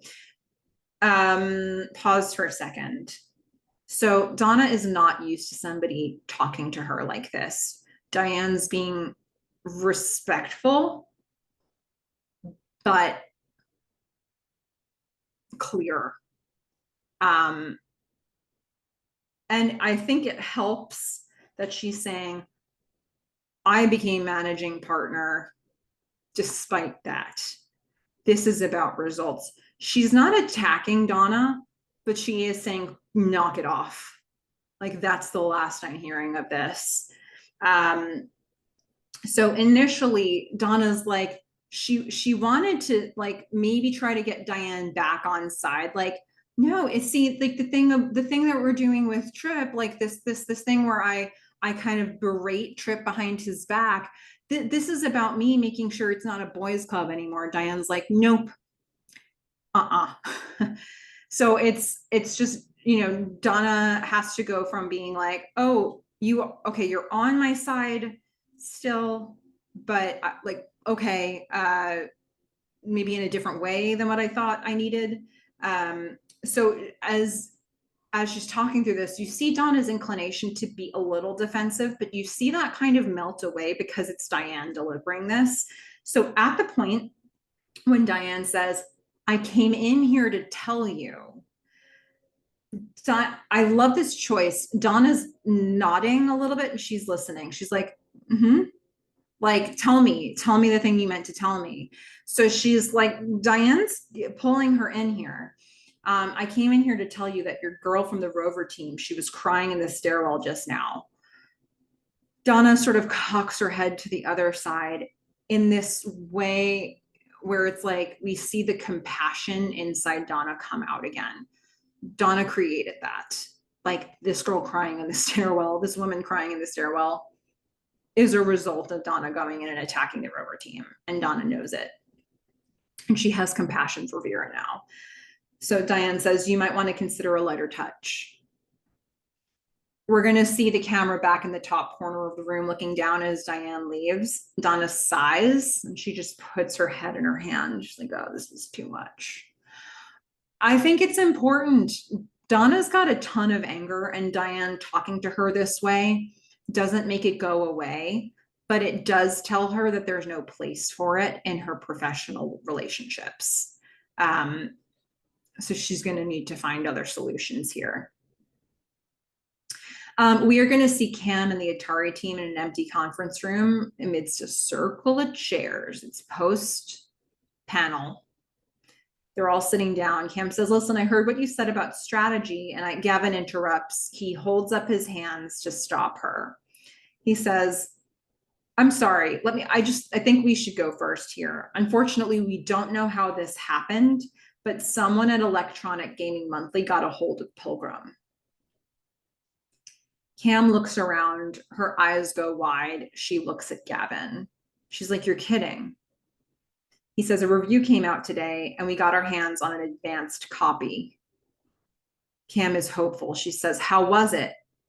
He admits it wasn't good, to be honest. Her face falls. He says, we were all rooting for this game and you know how fond we are of you and the work that you've done. Cam's taking all this and she says, are you just going to sit on it? He says, releasing it in its current form isn't a viable strategy at this point. She sighs. She's like, that's crazy. She's a little bit hurt. She says, what did it say? He goes into his briefcase. He hands it to her. He says, I'll let you read it. She starts reading the magazine review. It says, Pilgrim Sneak Peek. How bad can it get? How, Howe, Cameron, how bad can it get? We see him reading this as we hear Gavin. He says, I promise our lawyers are going to get into it with the reviewer, and whoever gave them the game will be dealt with. Cam looks up. She says, honestly, I gave it to him. The camera pulls up overhead. So another choice, this one is directly overhead, but I like how we're getting another choice to see us like looking down on a character. It's not their best moments, some of these characters. So I guess in terms of the timing here, okay, so this is an advanced copy of the review. So I guess the people who were in the audience in the room when Cam was on the panel had not yet seen this. I'm talking my way through it. They hadn't yet seen the review. When Alexa asked her question, I guess she wouldn't have known about the review. And when Cam said, the game is done, it's on Atari to decide when to release it, they wouldn't have seen the review, right? So I think the timing of this still works as long as nobody in the audience had seen the review. But he does say it's an advanced copy, so that makes sense. But Cam did go into this panel knowing that she had already leaked the game. So maybe that's why she felt so confident talking with Joe earlier this day. Okay, I think I worked my way into understanding this maybe. All right, so we're going to go back into the Clark living room. Joe is lying back on the couch with Comet on the computer in the foreground. Joe says, I want to spruce up the interface, not too slick, but it should be like clean and efficient. And we should spread awareness on the message boards. Print ads too might be worth a look down the road. Gordon comes in from the kitchen. The girls aren't in the room anymore. Gordon's hearing this though. He says, you seem really excited about this. He puts his folder of brochures away into a filing cabinet. It's like, well, this isn't happening. Puts it in a filing cabinet. I mean, you should run with it. Joe says, absolutely, I'm committed to this. Gordon says, no, I mean, you should take it. Write Haley a check and take it. Joe smiles. He's like, is this about Smut Hut? I'll make my email the contact for the site. Gordon says, no, it's not. It's a lot of things, okay? I'm not sure that I want this for her. Joe puts his hands up. He sits up. He stands. It's like, whoa, whoa, whoa, whoa. Okay. He says, Gordon, I want us to do this together. He's stammering. He's like, you can't sit still any more than I can. He's grabbing his bag to go. It's a very Ryan move. He's like, oh, conversation's over. He's getting up to go. Gordon says, Joe, I haven't been sitting still. I've been busting my ass working on things that I care about. And just to let you know, I've been doing it without your help. And Joe says, and I'm sorry about that. Gordon's like, mm-hmm. Joe says, it's a big shift. And it happened fast. And Gordon says, nothing shifted for you, Joe. You've had your eyes locked on this on the web the whole time. You push people, Joe. You did it at Cardiff. You did it at West Group. You do it all the time. You decide what's right for a company or a person and you push them whether they're ready for it or not. And I can tell you right now, Haley's not ready for it. Joe grimaces at this. He was really listening to Gordon for all this. He grimaces, he looks up, but then Gordon follows his gaze and we see Haley, who's been listening to this from sort of the doorway. And she walks away. Gordon says, oh shit. Joe says, I should go. He leaves. Gordon's speech there. I think there's a couple things to note about this. What does everybody want here? Haley wants to work on this project. Haley wants to skip a period of school every day to come work on this project. Joe, this is his family. He's got Cam now, but he's really got a close relationship with Gordon and these girls and especially with Haley. And he wants to work on this project with them. This is the idea. These are the people, and he wants to bring the people together to work on this thing. Gordon, I think this folder of brochures is really, really important to Gordon. He has been gathering these pieces. He's been waiting for the moment where he wasn't working all day, every day, where he could go and take these adventures, and he wants to go on these adventures with his kids. That's how he wants to spend his time. He's been living with an illness for years. He's had a lot of time to think about how he wants to spend his time. And he's got a bucket list folder, and nobody's giving it the time of day. So I think and they are giving this project the time of day, and Joe's being more associated with this project. And, Haley was crushing his head, even though he didn't know that. So I feel like maybe Gordon doesn't want Joe to sort of like usurp him in this process. Gordon wants to spend time with his kids. Gordon also is very aware of some of the consequences that he and everybody that he knows has experienced in working with Joe, and he doesn't want Haley to be another casualty of that. I take note here that in Gordon's speech to Joe here, he says, you push people, Joe, you did it at Cardiff, you did it at West Group. He completely avoids talking about Macmillan Utility. Gordon will not go there with Joe, it looks like. He's not going to mention or even reference or even get in the vicinity of talking about Ryan. But, Gordon sure is thinking about Ryan here, I bet. So I think there's a lot of good reasons for him to have concern. There's a lot of Haley's a kid, and this is like an actual adult work project. that Joe wants to build a company around, and what does that look like for Haley.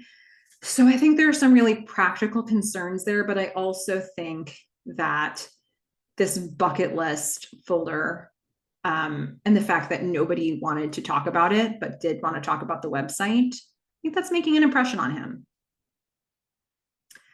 So Joe has left the building. Okay, let's go to Donna's house. We're going to see World's Most Awkward Dinner Party. The doorbell rings. Donna runs to the door with wine in hand. Tanya's there with a bottle of wine. She's like, oh, you didn't have to do that. Tanya says, oh, that's not a thing. She says, Tripp asked me to bring this to you. She gives her a manila envelope. Donna says, letter bomb? Tanya chuckles. She says, I'm going to put this in the fridge. Do you need me to do anything? So Tanya starts walking to the kitchen. Donna pulls the electronic gaming magazine with Cam's review out of the envelope. We already know what's in there. There's a post-it marking the page with Cam's review. Donna says, no, just pour something for yourself. Tanya, she's gone back to the kitchen. Donna opens the magazine to the page. Tripp had written a little note for Donna on the post-it. And then she sees this review of Cam. We know it's a bad review. She doesn't look happy about it. It's hard to read her expression here, but she doesn't look like, oh yeah, you got the bad review. You deserve that bad review. Like, she doesn't look happy about it. I don't know how she looks. I think it's interesting that, like, this is a gesture from Tripp. Like, I think this is relevant for you to see. He personally passed this through Tanya to get this into Donna's hands. He wrote some, I would kind of wish I could see what he wrote in that note, but I feel like this is some sort of an act of service for Tripp. Like a little gesture like this tells me that he's trying to build a connection with Donna, probably knowing how fraught that is. But also that Tanya is probably the best way to get a message to her. Okay, next arrival is Boz. Boz says, knock, knock. Donna smiles. She says, hey, hi, Boz, thanks for coming. He comes in. He says, well, sure, it should be fun. She says, I just felt bad. It was such a crappy morning. I figured a little unwinding would be good for morale. They both walk into the kitchen. He says, no, look, I get it. The kids are going to get whiplash, though, you laying them out 1 minute and inviting them to dinner the next. But it is a little, I mean, it's a toxic behavior to, like, get into a pattern. It's an emotionally abusive pattern to, if she continues doing this, of like literally whining and dining them to bring them back on side and then railing into them the next day. So hopefully we don't see this become a pattern. If this is I want to bond and make an apology and have something positive come out of this, great. And if this were to happen over and over again, I'd be saying that's a narcissistic relationship for sure. But we'll just see where this is going to go, you know? Donna says, hey, you can always come to me directly if there's ever any trouble with Rover, right? It's a weird thing to say. It suggests that Donna's not trusting Tanya's voice as much now. Boz looks confused. He's like, trouble? We hear, saved by the rest of the Rover team, Elliot, Vera, and Cecil have come together. And so Elliot shouts hello from outside. She smiles. She says, hey, there they are. Come in. And she's got her big I'm the host smile with them. They start to file in very awkwardly. She points to them to the kitchen. She says, you can grab yourself something to drink. And we're going to see them file one at a time to greet her. And it's beautiful in all the ways that they do this. Elliot is the first in line. He goes to shake her hand.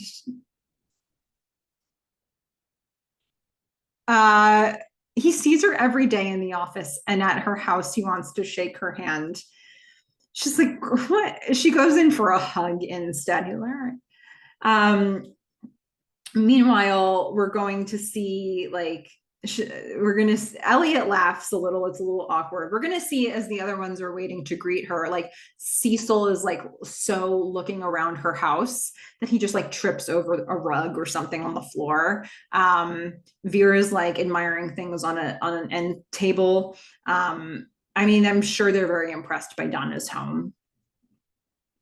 Donna says pizza's on the way. You know, she's filling the time. Vera comes up. She approaches very gingerly because she just got ripped a new one earlier that day from Donna.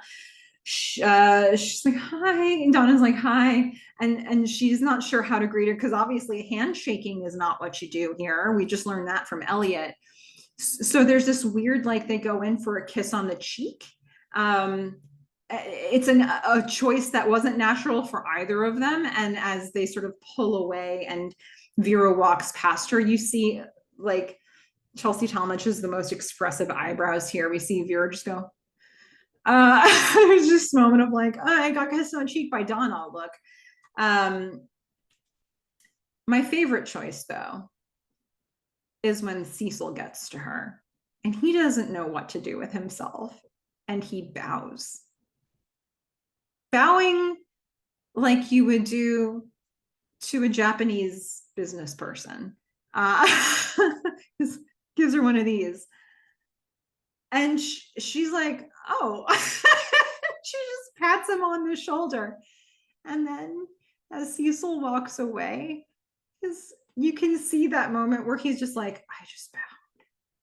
Like you can see him sort of like roll his eyes to himself, like, I can't believe I just bowed.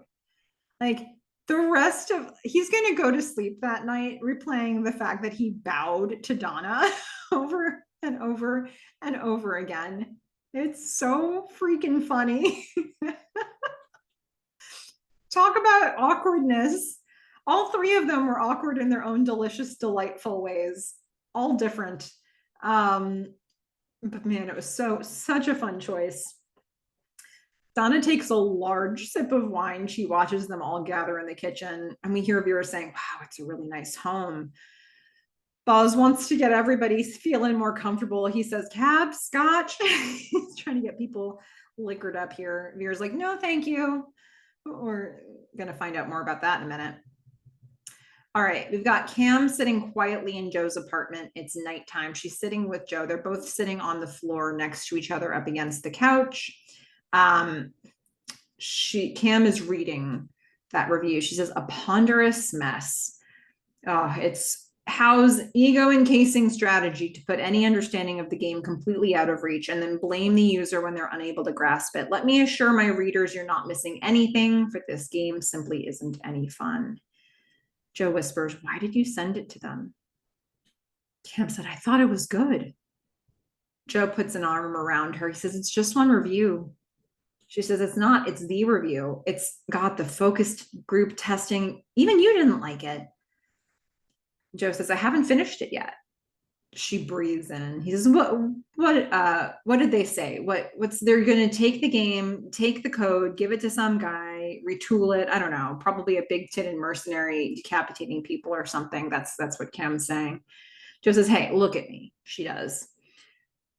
He says, you are full of ideas and you're going to make a lot of games that people love. You need to put this behind you, start fresh and move on. Cam says, it's not that easy for me.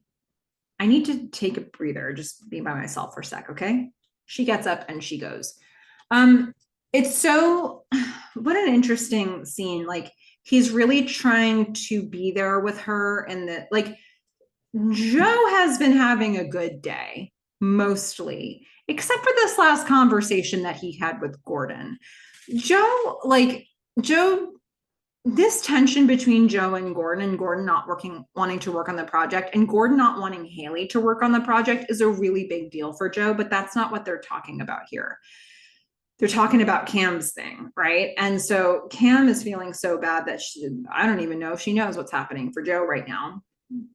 Meanwhile, Joe is doing everything he can to be the supportive boyfriend. You know, he's trying to say, like, maybe it's not all over, but when she's saying it is all over, he's saying, well, you know, go move on to the next thing. And we know that Joe has done that before. Joe is known for doing that. He lives that mantra. It's like, okay, burn this one to the ground and start over like I've done so many times. But Cam says it's not that easy for me. She puts her whole heart and soul into something, and at least little piece of her stays there. So like where Joe can just scrap it and start fresh and reinvent himself, for her, there's just too much of her in it still to move on. She needs to grieve it. She needs to grieve the loss of it. And to do that, she's going to go disappear. She's going to go, we're going to find out that she go to the Calnect or Comet or whatever this space is now, office, which is going to be empty. And she's going to be alone. And we've seen her make that choice so many times, to just go and be by herself, to be sort of unreachable for some amount of time, to grieve or to deal with a thing. So she's going to do that here. I mean, Joe did the best he could to like get that connection to happen here, but that is just how she needs to process this. Okay. Let's go back to the dinner party, because we so want to see that. We're going to get a close-up of Tanya pouring wine. We've got everybody but Donna around the table. There's pizza on fancy dinner plates. Everybody is silent. Donna comes in with the salad. She says, here's my famous salad. She puts it down. Boz points to it. He's like, the salad. She says, there's candied walnuts in it. That's the secret. The door closes because somebody new has come in. It's Joni. We don't know that yet, though. Boz says, well, it's safe with me. Then we do see Joni come in. She waves at Donna, and Donna was not expecting Joni to be here for this. This is a bit of a collision of worlds. Donna's like, hey, monkey, everything okay? And Joni goes to Donna. She says, no, Dad's being a dick. Can I stay here tonight? You know, when was he being a dick? There's a conversation we're going to see Gordon have with Cam in a minute that may illuminate that a bit. We don't really know what happened between Gordon and Joni just yet, but you know, she's saying, can I stay here tonight? Donna's like, oh my God, I was having a team dinner party. She wants to be a softer version of herself and sort of repair the relationship with the Rover team, but I don't know if she wanted them to see this much of her. Then anyway, Donna awkwardly says, sure, yeah. Boz holds up his hand. Joni high fives it. You know, it's nice to see that the girls really know the main characters. So Donna says, Joni, this is everybody, Joni. They greet her. She grabs pizza from the box. No fancy dinner plate for Joni. It's just sort of hanging, dripping down. Donna's like, do you want some pizza? She's already taken it. And Joni is like, oh, she made her famous salad. Donna sits. Oh my God. Joni is just gonna tear a hole through the perfection that I'm trying to put out there. Joni, she made her famous salad. Did she call it her famous salad? Boz chuckles a little bit. Vera and Elliot exchange a look. Elliot kind of laughs a little bit, smirks a little bit, I would say. Donna grabs her wine, like, oh my God. Joni is the only one eating the pizza right now. Tanya's going to fill the silence, because if they're not going to talk about anything, they might as well talk about work. Tanya says, at work today, I found a website. Donna says, guys, we don't have to talk about work. This is fun. You're not on the clock. You know, actually, it might have been a good idea for Donna to let Tanya finish this sentence, because we're going to find out she needs this information. But anyway, Boz says, well, if we're not going to talk about work, what are we going to talk about? Donna says, okay, all right, I'm sorry. Elliot says, well, I have an update. He wants to talk about work too. He says, the problem we're having, the president problem. Vera nods. She's like, mm-hmm. Elliot says, Cecil came up with a fix. Cecil says, a temporary solution. Elliot says, Vera implemented the basic inference rules that complement the Boolean logic. Joni is observing all this, completely bored. This is the dinner meeting for the team.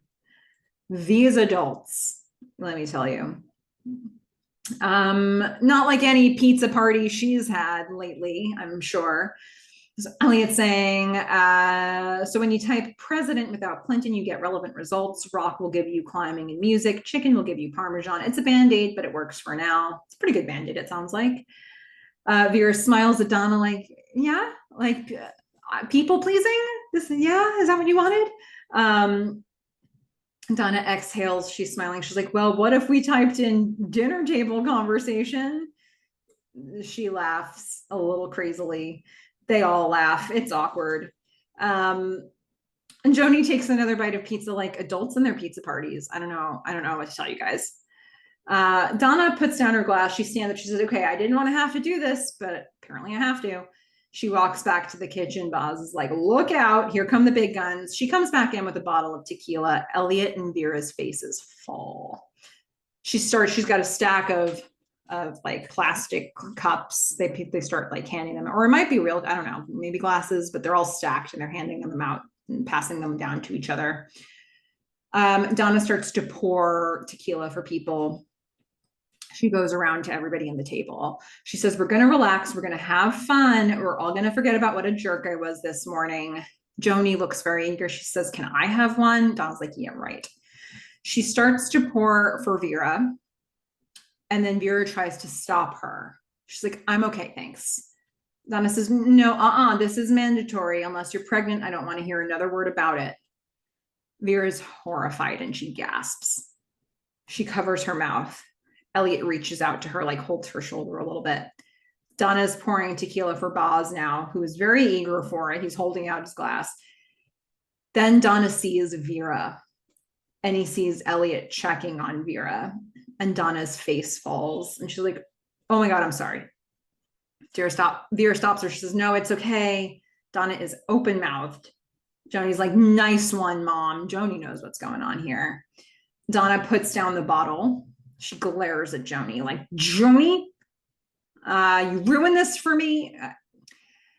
Elliot's like, well, I guess we're pregnant. He holds up his glass like a toast. Vera smiles very bashfully. People are just sort of chuckling around the table. Boz is like, what? Everybody's laughing. Donna is mortified. She's covering her mouth like, I can't believe I just did that. I mean, now, like, don't make people drink at a table. There could be many, many reasons why people aren't drinking at a table. And this is one of them. So Boz says, hey, congratulations. Vera says, thank you. Everybody's, cheersing them. Says salute. I was like, oh my God, that was so rude. Vera says, it's completely okay, please. Donna says, well, let me at least propose a toast then of that horrible, invasive horribleness. They all laugh.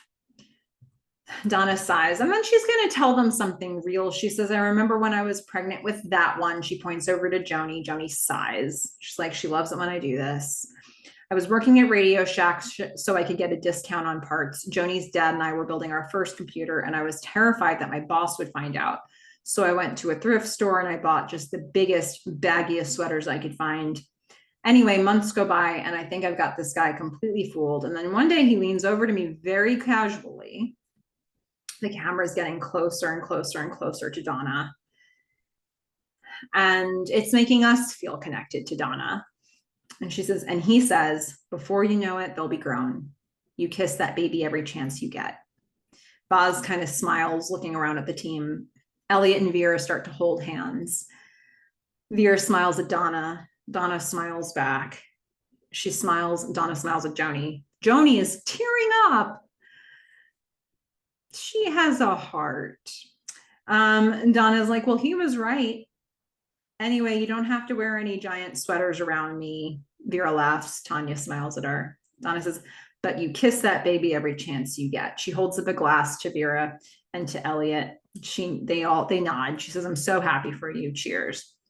Everybody everybody says cheers. Boz says, here's to baby smooching. Joni is all teary-eyed. I mean, Joni just needs a hug, like Joni is very protective of herself now, I think. And I think we've seen her have some reasons to be. Like she's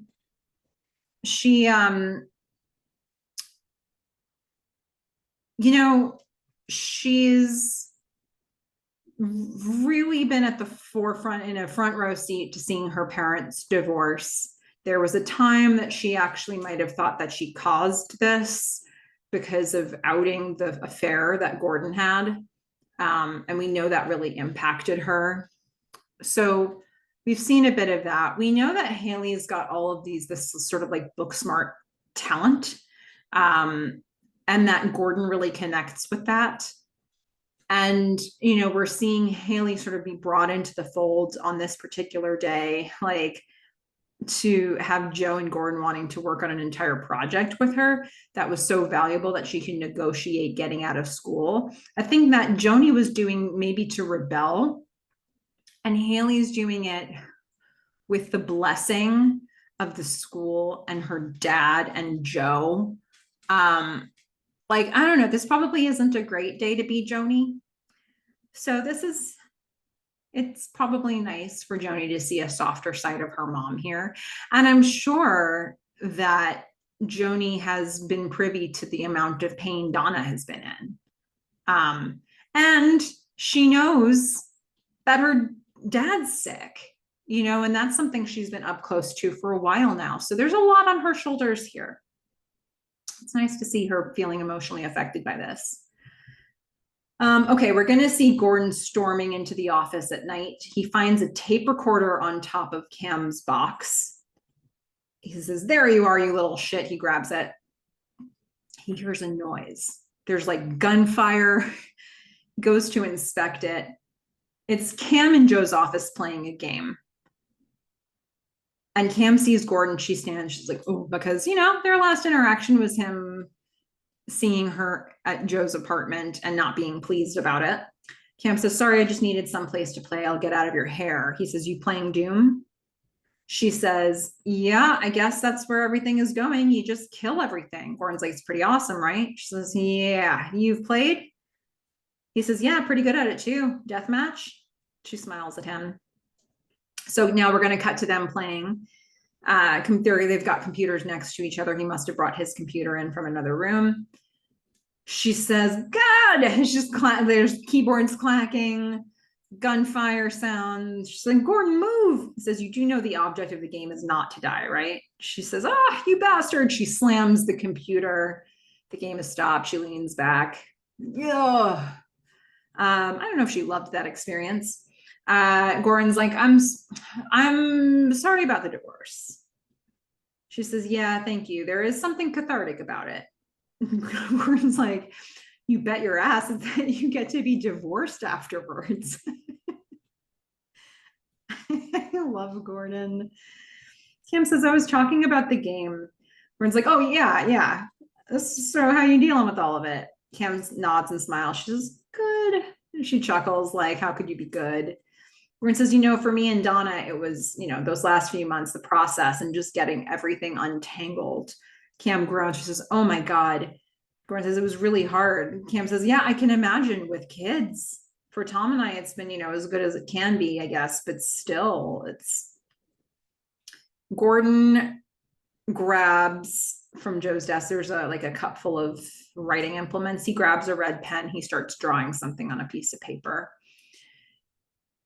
He says, "That reminds me, you got a package out there. Joe forgot to take it with him." Kim says, "Okay, we'll take it on my way out." Gordon says, "How's Joe?" Kim says, "Good. I mean, who knows, but right now, good." Gordon says, "You think you guys will ever work together again?" She says, "Nope, that's a minefield."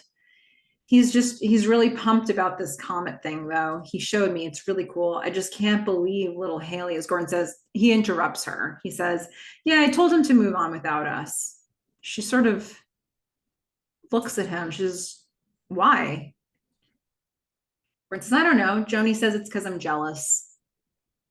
Cam says, "Is she right?" Let's pause there for a second. So first of all, I think this is Cam and Gordon back on good terms. They do their best bonding over games, or I guess immediately post game. So they're connecting over divorce. He hadn't given his blessing to this Cam and Joe relationship, but I think, him having this conversation with her is supporting her in the process. So we have that happening here. But then also, he just mentioned this Joni thing again of like Joni saying that he's jealous. This is probably whatever the fight was that made Joni leave his place and stay at Donna's for the night. But Joni isn't necessarily wrong. Joni, for all of the Joni's being an adolescent, she's got some angst to her.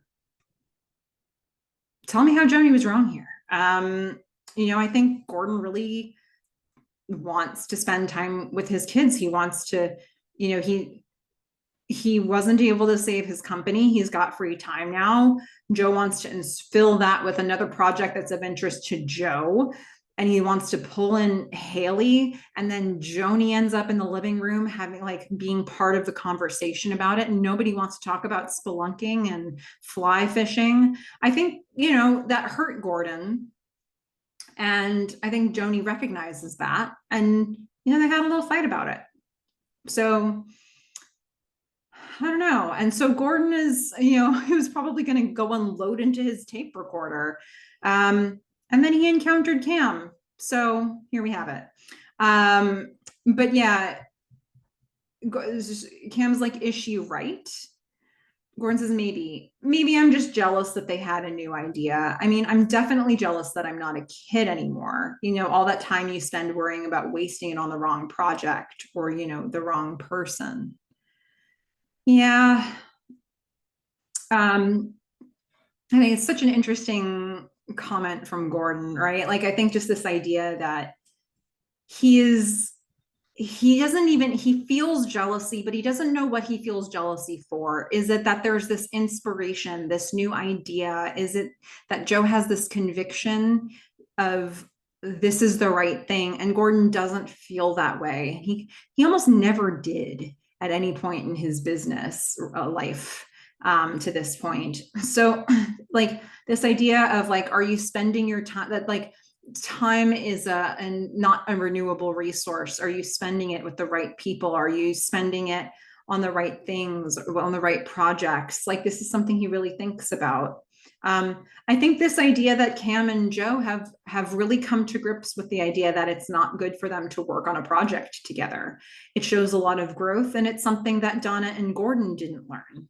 If anything, Donna tried to fix the marriage by getting Gordon to literally work with her company, and Gordon agreed, and it didn't end well for them. So I think there's a lot of stuff here that he's probably reevaluating by what he sees around him. Cam says, it's hard to think of a better way to spend your time than working with her on something she cares about. It's a truth bomb though from Cam, right? And Gordon considers that. He says, I wish my dad, she says, I wish my dad could have seen me be good at something. That really lands for Gordon. Cam sits up. She says, look, your teenage daughter wants to hang out with you. That doesn't happen. Gordon says, yeah, I know. But Cam says, you don't have to worry about her turning out like me. She has two awesome parents looking out for her. You've even got a mug to prove it. The camera sort of goes to slowly pan over to show us the most awesome dad mug. And then the camera keeps moving and we see what Gordon drew, and it's the comet symbol. That was what was on his mind. He's still thinking about this project. You kind of know where he's going to land with this. What a beautiful thing for Cam to say to him, dose of reality. She wants to work on this project with you. Okay, you know what? It's not fly fishing. It's not spelunking. Cam doesn't know about those things. But it is a way that she wants to spend time with her dad. That's a way that Gordon can spend time with people. Doesn't that meet those requirements of what he was just saying? I think Cam being able to say, I lost my dad. I never had the chance to show him I was good at something. And she is good at things. And this is a regret that she has. Something she couldn't fix, but it's a regret that she has. And I think Gordon, this probably brings his own life, his own illness into play. It's wow, this is also true. He wouldn't want Haley to feel the same way. I just think this is a really effective way for Cam to get through to Gordon. this is some of the best listening and empathy Cam has ever showed. I mean, I think about at the end of season 2 at the mutiny office when Donna was like, I don't know if this with this marriage with Gordon is going to work. And Cam's listening to her and she sits down and she's taking it in. But in that conversation, Cam floats the idea of moving to California. She mentions that there's a mainframe there that they could potentially use. And even within the context of that conversation where she was listening to Donna and being a good friend and being a listening ear and an advice giver, there was still something in it for Cam. She dropped an idea that she wanted, even in that context. This is more pure than that for me. It's just like, Gordon, just kind of think about the situation from another angle here. Like, it's not so bad, is it? Really? Some of the most perspective we've ever seen from Cam. Nicely done, Cam. All right. We're going to now go outside the office. Cam is at her car. Gordon comes down the stairs carrying the box that she forgot to grab. He's like, Cameron, box. She's, oh, sorry, thank you. His taxi pulls up. He didn't have his, maybe it was too short notice for the driver, but he has a taxi that he hired to bring him home. She puts the box on her car. I guess she puts it on the trunk. I guess she's thinking about popping the trunk open and putting the box inside. Gordon says, hey, Cam. She says, yeah. He says, it wouldn't be so bad if my girls turned out like you. I'd be proud of them if they did, as a dad. That kind of touches her soul. The horn honks. He waves to the driver. He's like, geez. He turns back to Cam. He says, Haley's project's pretty cool, huh? Cam nods. She smiles. She says, it's very cool. And Gordon nods. Says, yeah. He smiles and he walks back to the taxi. She waves to him. He drives away. Cam forgets that there's a box on the car because I think this thing that Gordon said was such a nice thing to say to Cam. Like, nah, like if I were your dad, I'd be proud of you. Aw. Talk about balm for the soul. These folks, sometimes they say the nicest things to each other, and there's like no compliment that could be more meaningful. Especially after Cam gets this bad review and a game that meant a lot to her is not gonna be a thing. For Gordon to say on a day like this, no, your dad would be proud of you. And she's so fixated on that, she forgets to put the box in the trunk. So Cam's driving now, and we hear a thud, a series of like thuds, and the box has fallen off the back of the car, and it's just like everything's spilling out onto the street.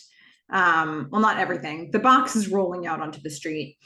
Cam's like, oh shit. She pulls to the side. She goes back she gets out of the car and starts walking towards the box to grab it. It's lying in the street and a truck approaches. It's moving fast. She's like, hey, she's waving to the driver to stop. Like, there's a box, don't hit the box. She runs up to it. She's like, no. And then she covers her eyes as the driver runs over the box. I mean, and it's a truck, right? It's like I don't know, was it an 18-wheeler? Like half of the wheels on this truck hit this box. It is crushed in a million different pieces. Everything is flying out of it. Their paper is just flying everywhere. She's just open-mouthed, and then she's like, mm-hmm. She just nods. It's like that pretty much smashes her entire relationship with Tom to smithereens.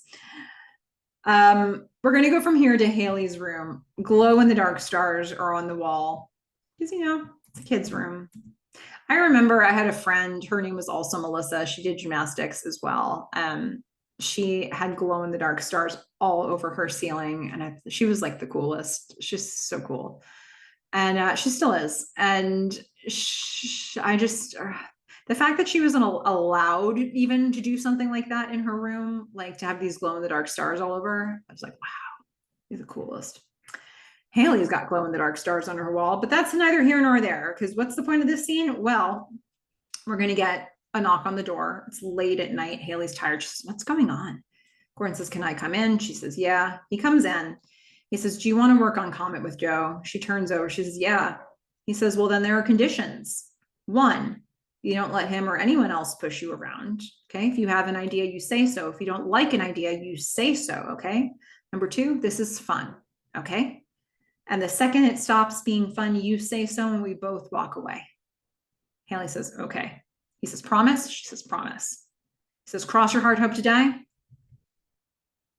This is serious now. She says, yeah, all that stuff. Okay. It's a serious promise. He says, okay. She gets out of bed. He says, where are you going? She says, well, we should get started. He's like, sweetheart, it's midnight. And she says, well, we have work to do.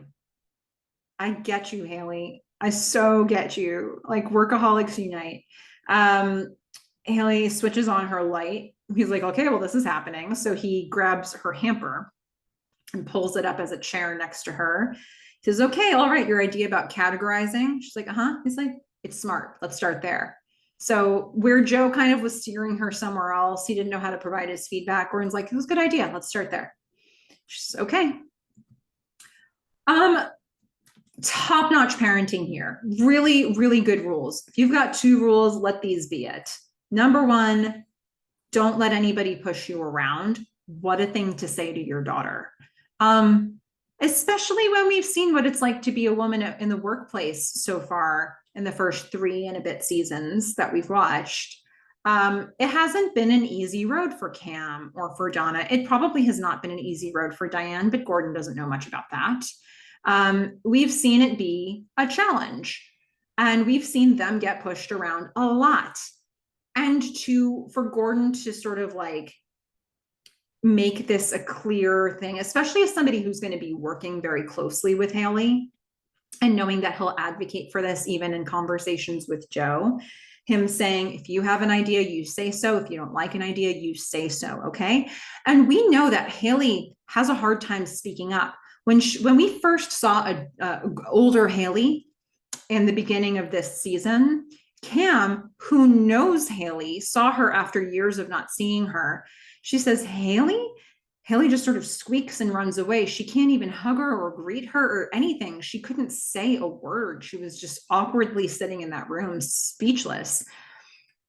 We saw Haley at Hound Dogs not really feeling comfortable to talk.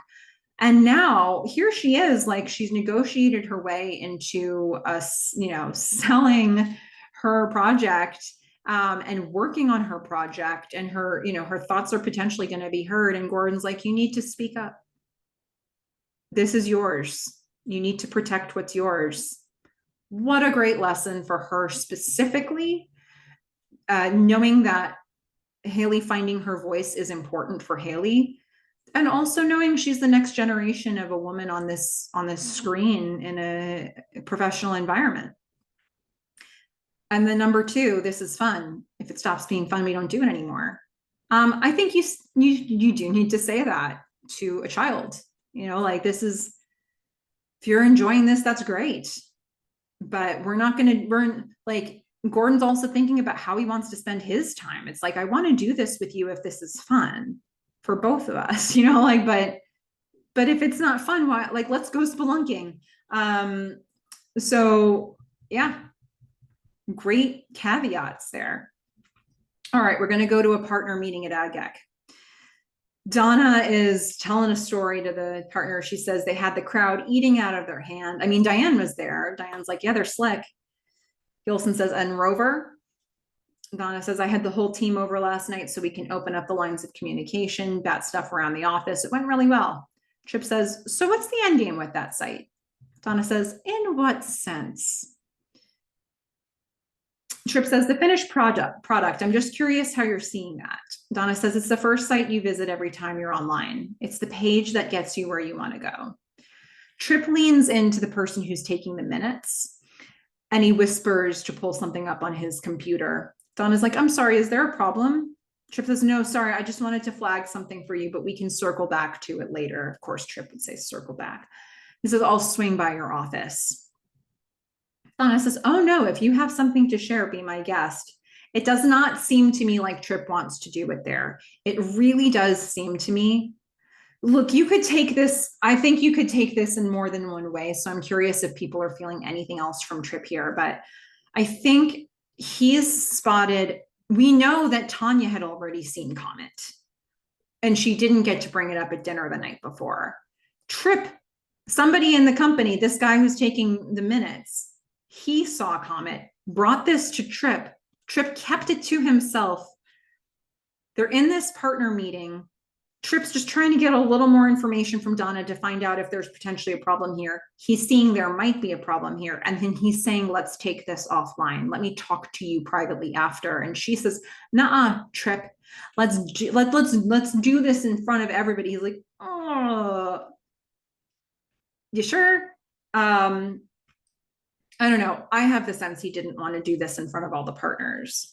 Trip says, Benji, the note taker, the minute taker, Benji sent me a link to a site that it feels like it might be operating in a similar space. He grabs Benji's computer, he passes it across to Donna. Donna and Diane are looking at what's on screen. He says, just wanted to make sure you were aware. Benji, do me a favor and see who's behind Comet. Maybe there's a play to be made there. Benji says, sure. This is news to Donna. She did not know about this. But we linger on Donna's face, and it seems like Donna has an idea where this is coming from. She probably has an idea because Gordon had mentioned this idea to her at a previous co-parenting dinner. So, I mean, maybe that's why she's flagging this just for Gordon right now. Or like in her mind, this is just for a Gordon thing. We're going to see this co-parenting dinner with Donna and Gordon. This next one. They're at a restaurant, the same restaurant they always go to. The waiter drops the bill. Gordon's like, thanks so much. He reaches for his wallet. She's like, no, I can get that. They've gone through the entire dinner and this hasn't come up. Neither of them has brought up the big thing. Gordon says, okay. She says, I actually had one thing I wanted to talk to you about real quick. Gordon says, oh, good. Me too, but you go first. They just wanted to drop this at the very end so they didn't have to talk about it for long. Donna says, someone at work showed me the Comet list or Comet. Gordon says, yeah, what do you think? She says, it's good. He says, yeah. She says, it's really good. We have something, a play that it looks like it could be part of the competitive landscape. And I wanted to make sure you know. Gordon's shaking his head. It's like part of the competitive landscape. And Donna says it's a search algorithm, basically indexing the web, making it searchable. It started as a medical indexing software, and then they shifted into the web. What an interesting way to frame that. It's not false, but it entirely leaves out the very active hand she had in sending them down this path. Gordon throws back his head in disbelief. He's not buying this for a second. He's like, oh, they shifted. When? It reads as such a calling your bluff when. She says, a little while ago. He says, She says, look, it's the idea the team came to. I wanted to tell you as a courtesy. Yes, Donna, the team came to this idea after you left little breadcrumbs all the way to it. Gordon says, well, why didn't you tell me as a courtesy when I mentioned our indexing project the first time? Fair point. Gordon's not buying this one bit. Donna says, well, you told me that Joe was writing down websites. You didn't tell me you were building a company out of it. Gordon says, so you're competing with us. Because Donna's not taking ownership of this. So he's going to get to brass tacks here. Donna says, well, we don't have to be. I'm sure I can talk the partners into buying you out. She's like, I am going to massacre everything you ever work on. I'm going to pillage and steal every idea. I'm like, this is the Donna that's like, I must kill.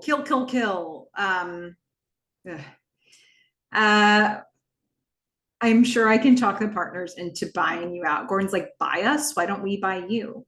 Donna's like, oh, well, Gordon, you can't compete with us. You're not capitalized the way we are. You don't have the staying power, believe me. Gordon says, it's Haley's website. Donna glitches. She's like, wait, what? Gordon says, Haley's Comet. She made the thing. We're building it together. Donna says, when were you going to tell me this? Gordon says, right now. She says, over second dessert? They both waited the entire night to have this conversation so that they wouldn't have to have it for long. Gordon says, yeah, like you weren't holding out the news that you stole our idea. Donna says, oh, please, I didn't steal anything. You know, everyone's getting into this right now. You can't keep things from me about our daughter. Gordon very firmly says, this just happened. It just happened. I'm telling you now. That's what these dinners are for. You want to have dinner with me every night? Donna says, well, no, not really. I tried that for 15 years. Didn't exactly get all the information then either. Gordon's like, oh God, we're really playing all the hits tonight, aren't we? Donna says, this isn't a decision you get to make on your own. Gordon says, listen to me. Haley built it, okay? Donna gets this flash of like, it's this smile that's like, I want to rip you to shreds. He says, Haley built it, okay? And we're helping her make it into something more, and she loves it, okay? You want to crush that? Go ahead. But when you break the news to her, make sure to tell her why. That mommy's knockoff company couldn't compete with the one that she built. Donna gets a little more desperate here. She's kind of on the rope. She's like, Gordon, this is a bad idea. I'm telling you, Rover has the full weight of the firm behind it. It's got momentum and I couldn't stop it now if I tried. Gordon's getting up. She's trying to get him to back down to take Haley off of this. Gordon says, listen, we're building the site. You do whatever you think is right. And he's got this little, you do whatever you think is right. He's like, you do whatever you think is right. This little like challenging squint. He walks away. She laughs, but sort of like a crazy laugh. She slams the table and then she apologizes to the people next to her for the disruption. I remember the first time I saw this scene. I remember at the moment, I don't remember when in this scene I did it, but at the moment when Donna realizes that it's Haley that made this website, I remember gasping and being like, oh my God, she's going to slit her daughter's throat. I mentioned this to Carrie Bechet in my interview with her.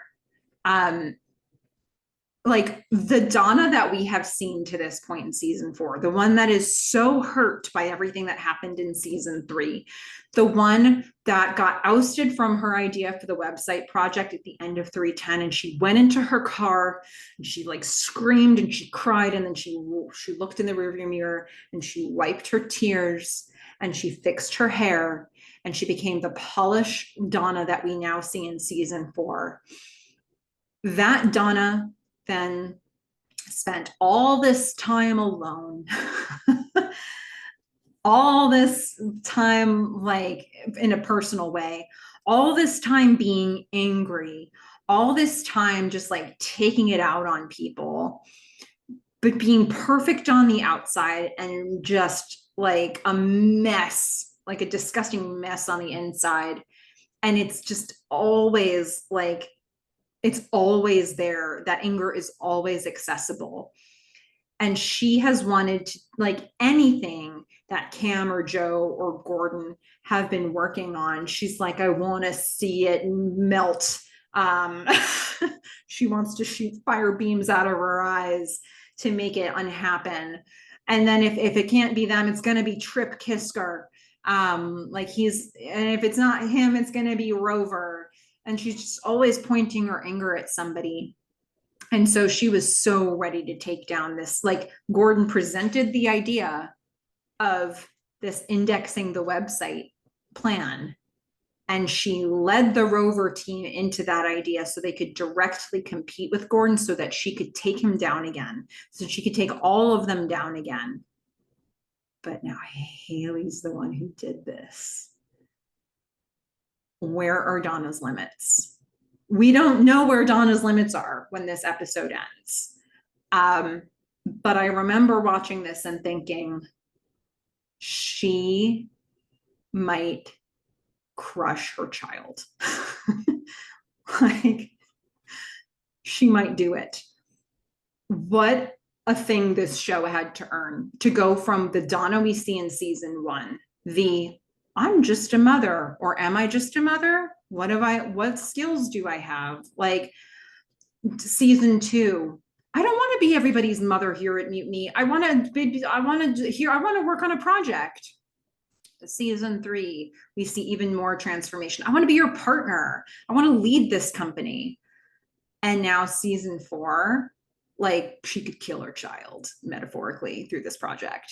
I believe it.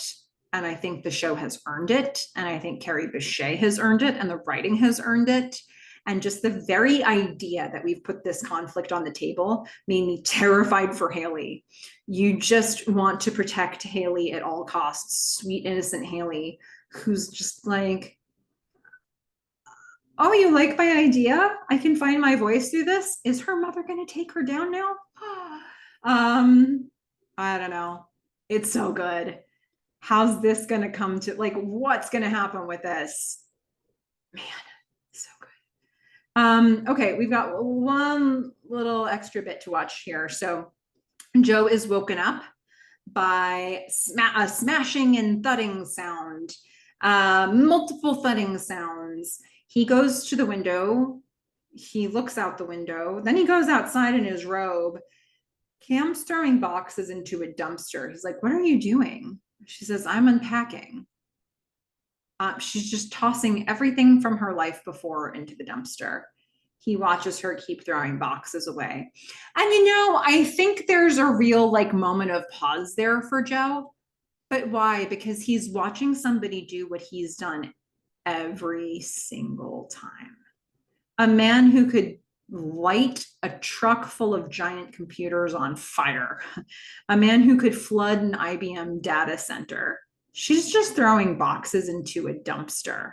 But she's doing the kind of thing that Joe had done.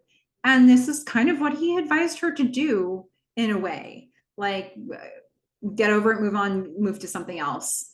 So you could say the same thing about the get over Tom, move to Joe, like, get rid of your boxes. She's doing it. Is this a good thing? I don't know. It's not very Cam, but maybe Cam's growing. And that is 403. Now we have a couple songs from this one, a little bit of music that I wanted to mention to you that I did mention as we went through. But first we've got Slow Dog by Belly. This is a 1993 song. This is when Cam and Joe are having cheese egg and flirting in their way. And then we've got Welcome to Hell by Crocodiles. That's from 2016. This is when Haley arrives to the old Calnecht office to meet Gordon and Joe. Really fun choice of song for that scene, or for that sort of moment between scenes. Favorite quotes. I've got a lot of favorite quotes from this, but here are some of the ones that I'll mention as honorable mentions. First, I've got one from Gordon, because I have to. It's like, you're a train and she's a train, and you think, oh, we're both trains, we should get along great. But then both the trains are on the same track and they're both headed right for each other. And guess what? Both the trains are carrying dynamite. Look, I've seen this 1,000 times. I know how it ends. It's gonna explode. Gordon. Yep. A shorter quote, but I love it just as much. Joe saying, you want to lowball your own daughter? For a second there, Gordon did, and he got over it. What's Donna gonna do?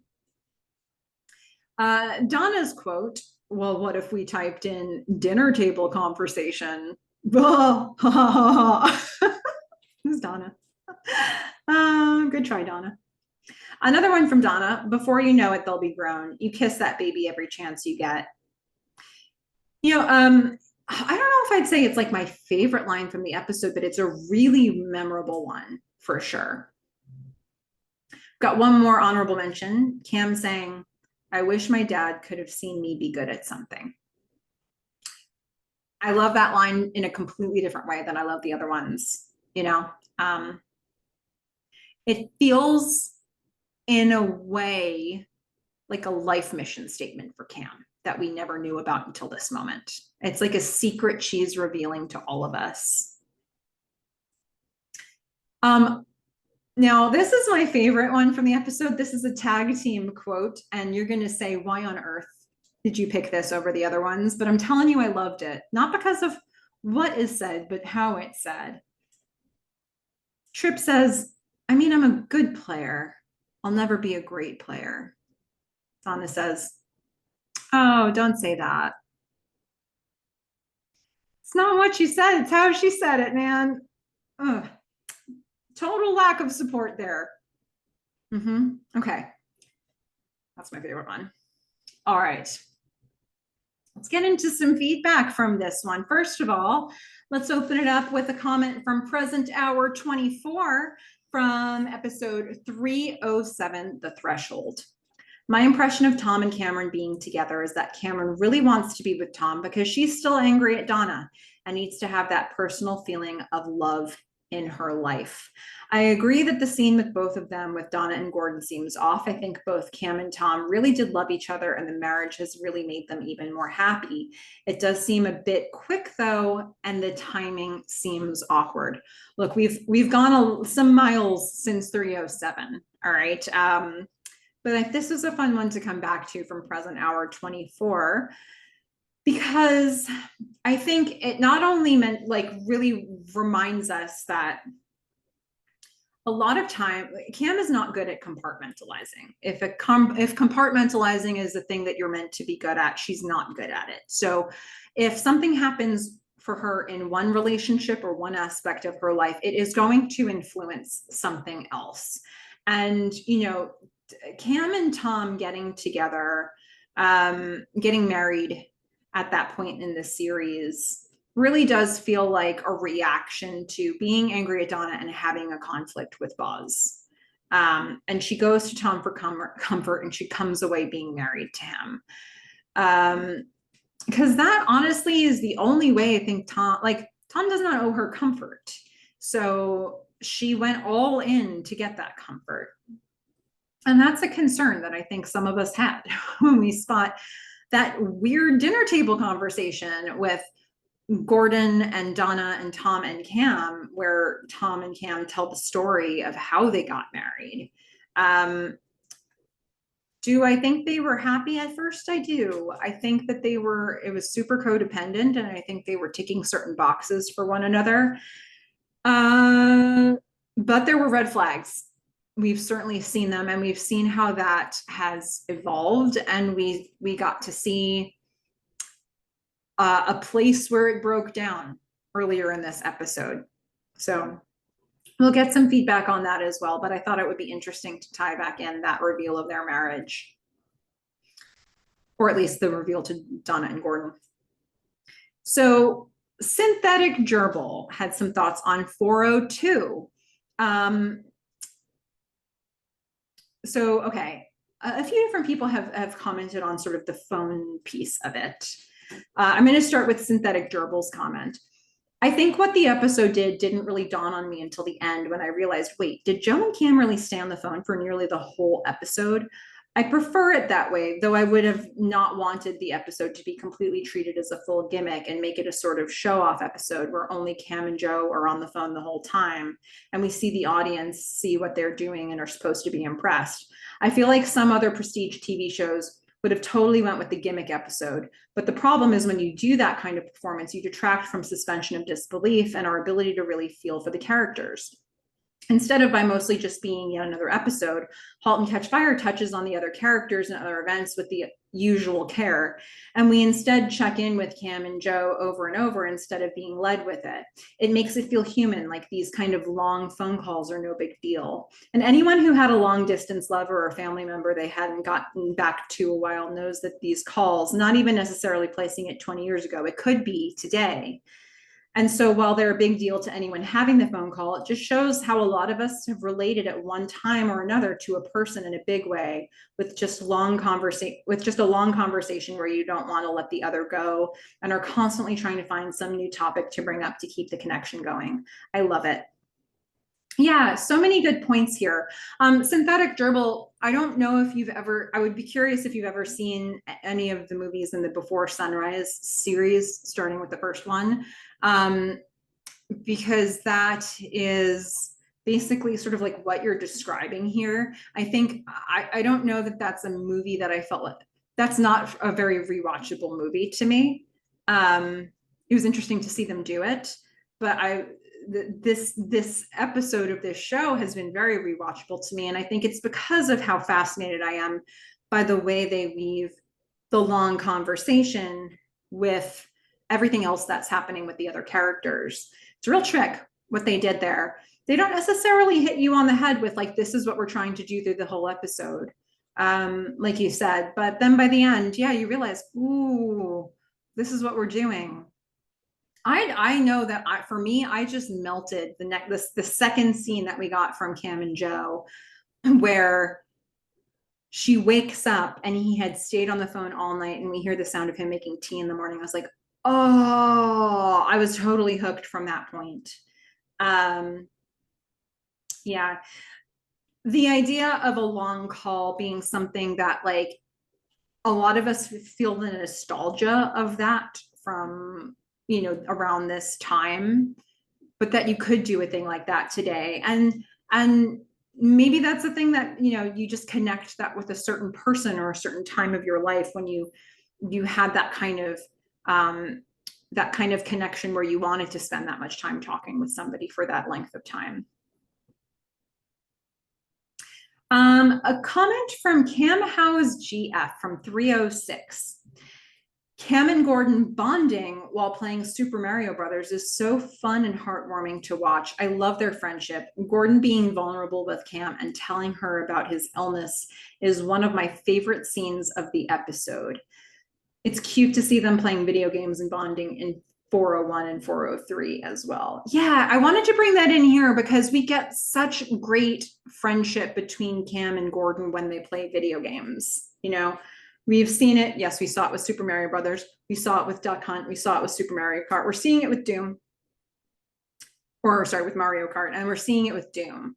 So like, we're just getting these moments with them. They do some of their best relationship building and bonding over video games. And I just, you know, to think, how did they get here from where they were in season 1? You know, like, it feels there's such a purity and such a real uncomplicated friendship about this. Yes, they've had their moments, they've had their ups and downs, but they somehow are like some of the best at like putting that to the side, and like getting back on the same page. Some thoughts from Amelia Flowers. Now let's start with 402. I loved this episode for many of the reasons Melissa said and my own memories of talking on landlines. I think talking on a phone in that way allows a different kind of intimacy, particularly to someone in this situation with Joe and Cam. There's something a little less intimidating than face to face, and yet their voice, their words are going straight into your brain. It makes sense that after all the false starts and problems, that is how Joe and Cam finally reconnect. I love this idea that in a phone call, the words are going straight into your brain. It's such a beautiful way to put that. Yeah, a lot of nostalgia in that episode for a lot of us. Amelia has some thoughts about 206. The superimposed like words over Joe's face is echoed in season 4 when Comet happens and when Joe, Gordon, and Haley are working and then Joni comes in. I don't know what that means. Joe is tech. There's so much you could read into the show with reflections and views inside screens. I was really glad that Amelia brought that up. And we've seen this kind of thing really throughout the show. We definitely saw it in season 2. We saw a lot of reflections of faces and mutiny screens, like community screens. You know, we've seen this a bunch of times. 206 would have been 10 Broad 36, you know, where Joe is they were trying to trick Joe into thinking they had made changes on the Mutiny platform, the changes he had requested so they could get the lower hourly rate to use the West Group server. And we, you know, again, we saw Joe's face in the screen, and I think his face was sort of split in half with the words there too, like the green words on one side and then like nothing on the other. And then, yeah, here again in this episode, we saw the words on his face. I also like that we saw the shadow of Gordon on the comment screen. I think those are really fun choices that they made, and it just makes it feel like these people are so immersed. They're so part of the tech. They're part of their inventions. It's not just their fingerprints that are on this. Okay. A bunch of thoughts from 310. So many red flags for Tom. Yes, Joe's comment about reconnected with your wife is a big one. I think how Cam responds to Joe's "when I saw you at Comdex," Tom knows they saw each other. Tom brought that up to Joe, but rather than just nodding and acting normal, Cam too quickly shuts that down, and it's suspicious. Yeah, I brought that up again here because I think that's the kind of stuff that's replaying in Tom's head when he's like, I'm just thinking about all those things he said and you didn't back me up. I think those are the kinds of comments that are replaying for him right now. I think he kind of knew something was amiss even at the moment. He asked her point blank if anything had happened at Comdex. She said no, but now he knows something did. So yeah, red flags for sure.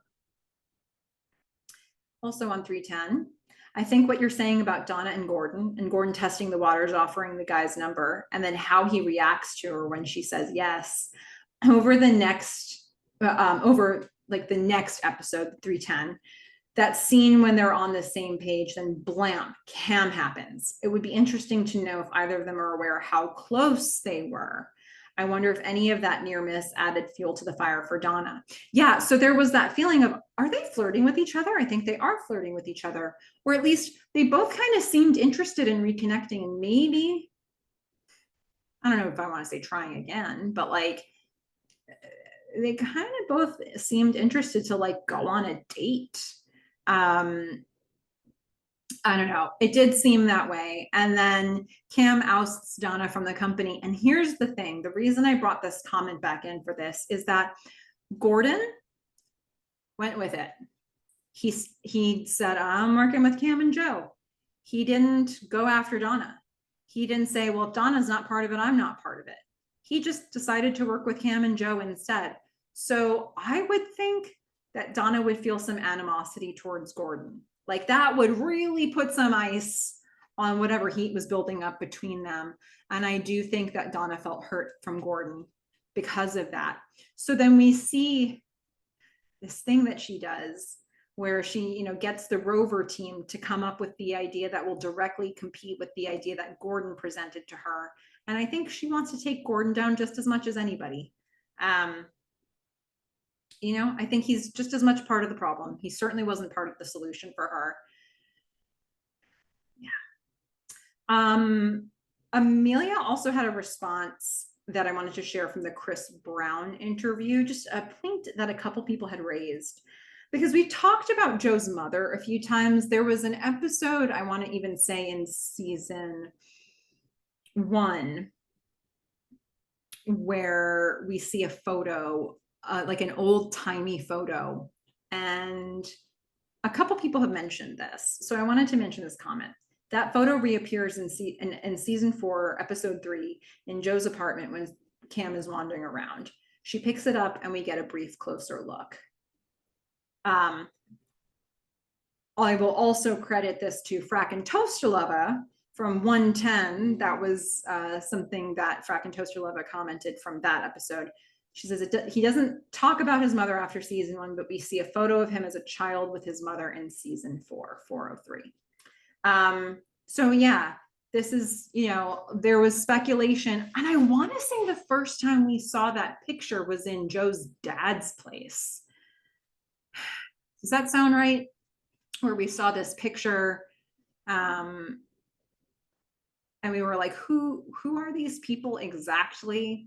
And then, yeah, certainly would seem to be Joe and his mom, especially knowing that photo is in Joe's apartment now. Okay, a comment about 310. One of the things I love about this show is that it's one of the few that really isn't afraid of making its female protagonists as messy and flawed as the male characters. Usually there's too much concern about making the female characters likable, quotation marks, because I've learned so many because I've loved so many unlikable characters and was indifferent to so many likable ones. I hate it when people talk about characters having to be likable. And this particularly comes up with women because people have no problem loving shows with male anti-heroes or villain protagonists. Yeah, I think it's fun that, you know, every character in this show is messy at points. Maybe not Diane, but you know that she was messy at a certain point, right? Like we're seeing her after some of the messiness and when she's coming into her own. And but you know, the characters that we're following, they have flaws, they have successes, they have failures. We're here for all of that, and we love them anyway. A thought about 401. Donna is truly terrifying here, and the camera angles and cinematography in her scenes at work are really emphasizing that. In season 3, she gave herself to her ambition fully, and then lost her marriage and lost mutiny in her friendship with Cameron. And after the rejection she felt in December 1990, she's now fully committed to being this new person, this girl boss version of season 1 Jo, but with even more anger. Funny that Gordon called her a money person in 310, and now her job is to make decisions about funding, which are also about the life and death of projects. Her job also reminds me of Tom's. He makes similar decisions on whether video game pitches are any good, which is ironic since Donna and Gordon made fun of Tom's. Do you know how many terrible video pitches I get every day? Self-important attitude. A lot of cool stuff to say there about Donna. And I bring that up here. I mean, I could have brought that up even earlier than this, but I just think we've really earned this Donna that we have here in 403 of like somebody who, is she going to compete with her daughter now? I mean, she might. And, you know, everything that Frack and Toaster Love is saying here is sort of how we got there. So yeah, this is sort of the cycle or the path that Donna took to this point, saying that, you know, the camera angles and cinematography really emphasize the harshness of Donna. It's a good point. I think there's a lot of that sort of that tension feeling that we get every time we're with Donna in a room right now in her office. We also get Cameron from Gordon's point of view first, including the idea of her as a threat to Jo's stability. This is quite a turnaround from the time when people were seeing Jo as a danger to other people's stability. But Gordon has spent 3 years with Jo, closer than they've ever been before, watching his emotional pain, and he's coming primarily from the place of, how can I protect Jo? Yeah. Yes. And, you know, season 4, episode 1, season 4, episode 2, we're getting Gordon being like, oh no, he's watching Jo's downward spiral, and he's like, Cam is at the root of this. It's hard not to recognize that. You know, we get last episode where he's like, Cam, this is, or 2 episodes ago, where he's like, Cam, you're just being cruel. Like, what are you doing around Jo? He's spiraling again because of you. And now, you know, 403, they're together, and it's not good news to Gordon when he first hears about it. And you know, it's and he tries to let Jo know that, he lets Cam know that. So yeah, he's feeling very protective of Jo, but in this episode, he also is kind of pissed at Jo. So he's going to put that caution out there, but it's going to come out angry, because where were you when I needed you, Jo? You were with Cam? Oh great, you were with Cam. That'll work out well. Yeah, makes a lot of sense how we get. I mean, Gordon can only take so much. This man. Okay. Frack and Toaster Love's got a bunch of comments from 402. So first of all, let's talk about landline phones. People talking all day on the landline. That's certainly a blast from the past.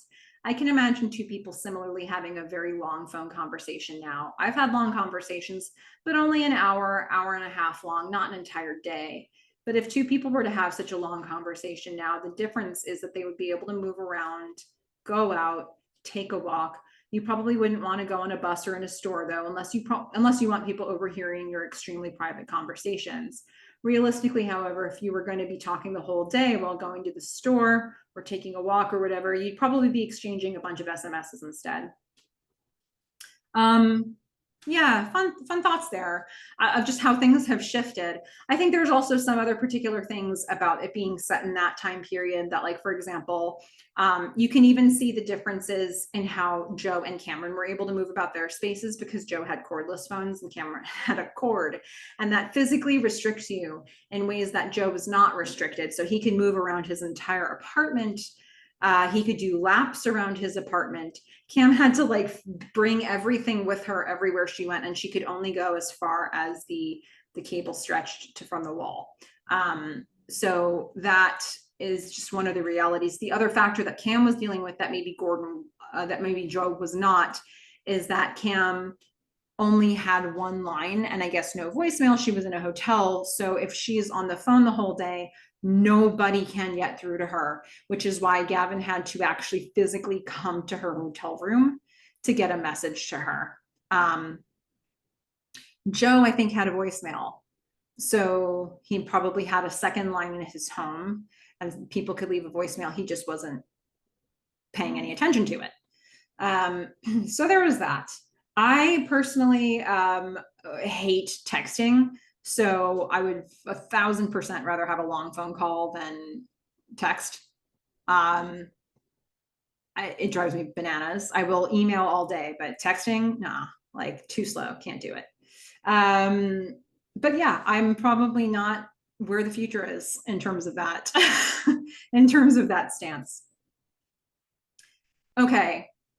Frack and Toaster Lover has raised something that concerns me about how I feel about timing. So the don't ask, don't tell policy.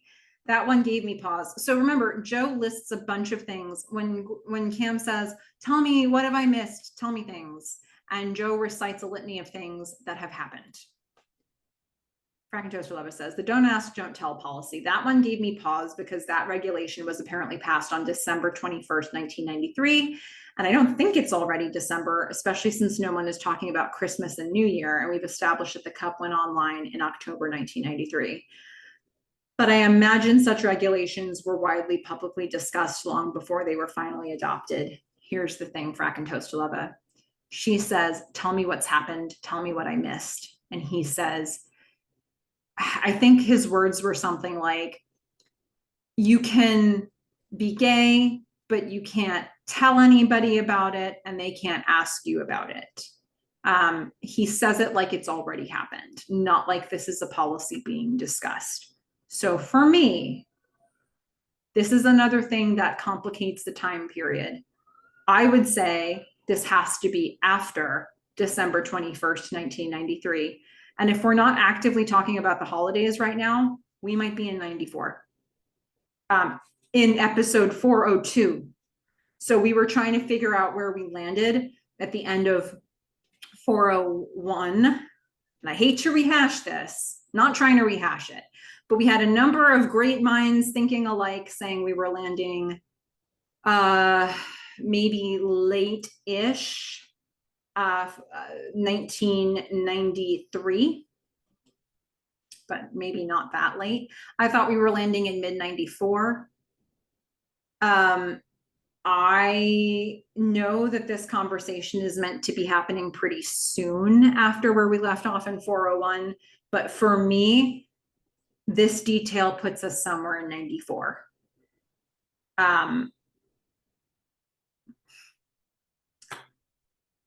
Yeah, I don't know. Talk amongst yourselves. I don't think that this is the thing about the fact that they didn't give us exposition and that they didn't give us any like timestamps at the bottom of these episodes. They're asking us to figure it out ourselves, which we're doing.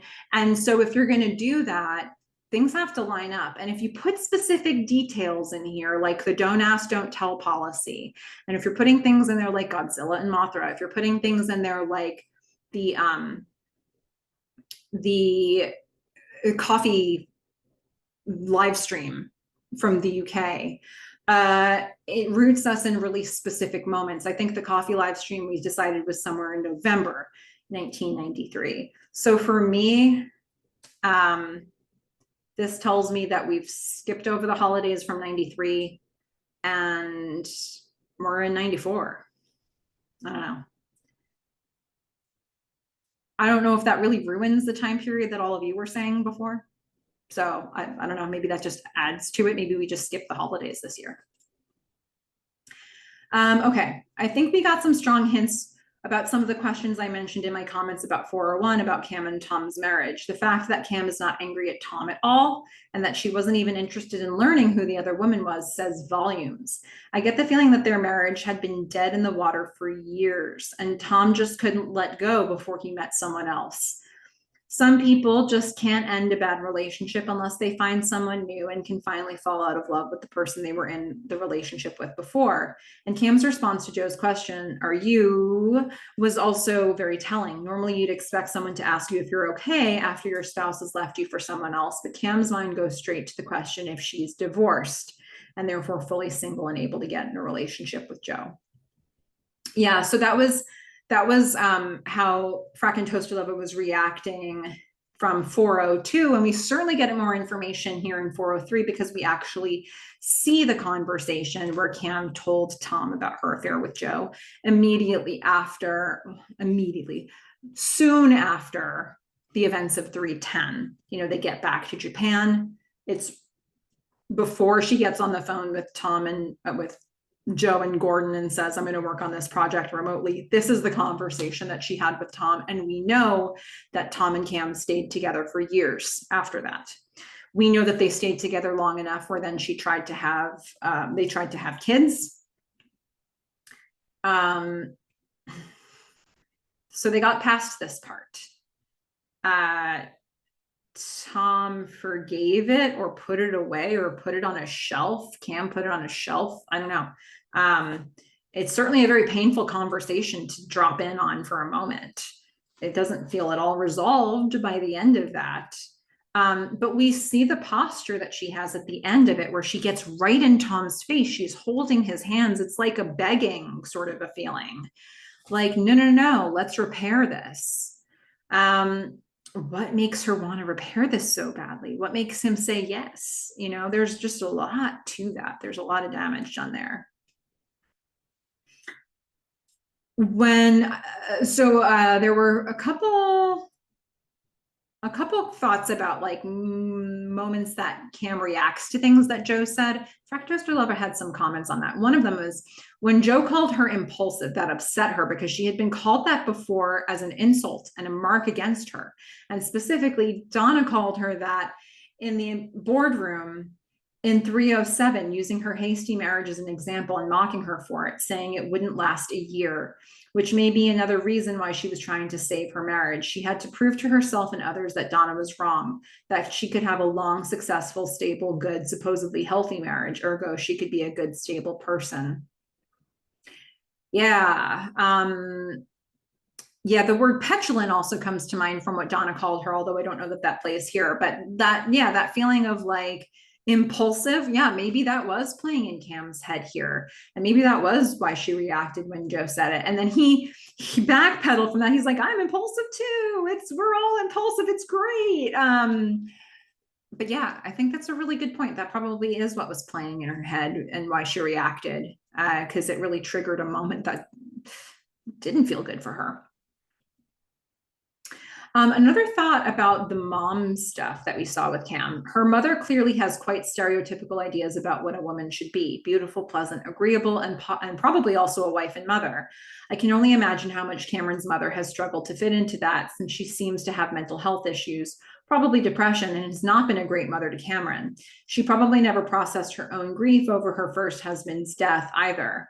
Probably did not have the emotional tools for it, and she was scared that crying and showing grief would make her ugly and disagreeable and unwanted, probably something she had been raised to think. You can see the panic on Cam's face when she asks Joe if he wants children. What if he really does, and this becomes a problem for their relationship? I think I skipped a little section in the middle there, but the whole bit about Cam's mom putting her in pageants she didn't want to be in instead of letting Cam feel feelings about her dad.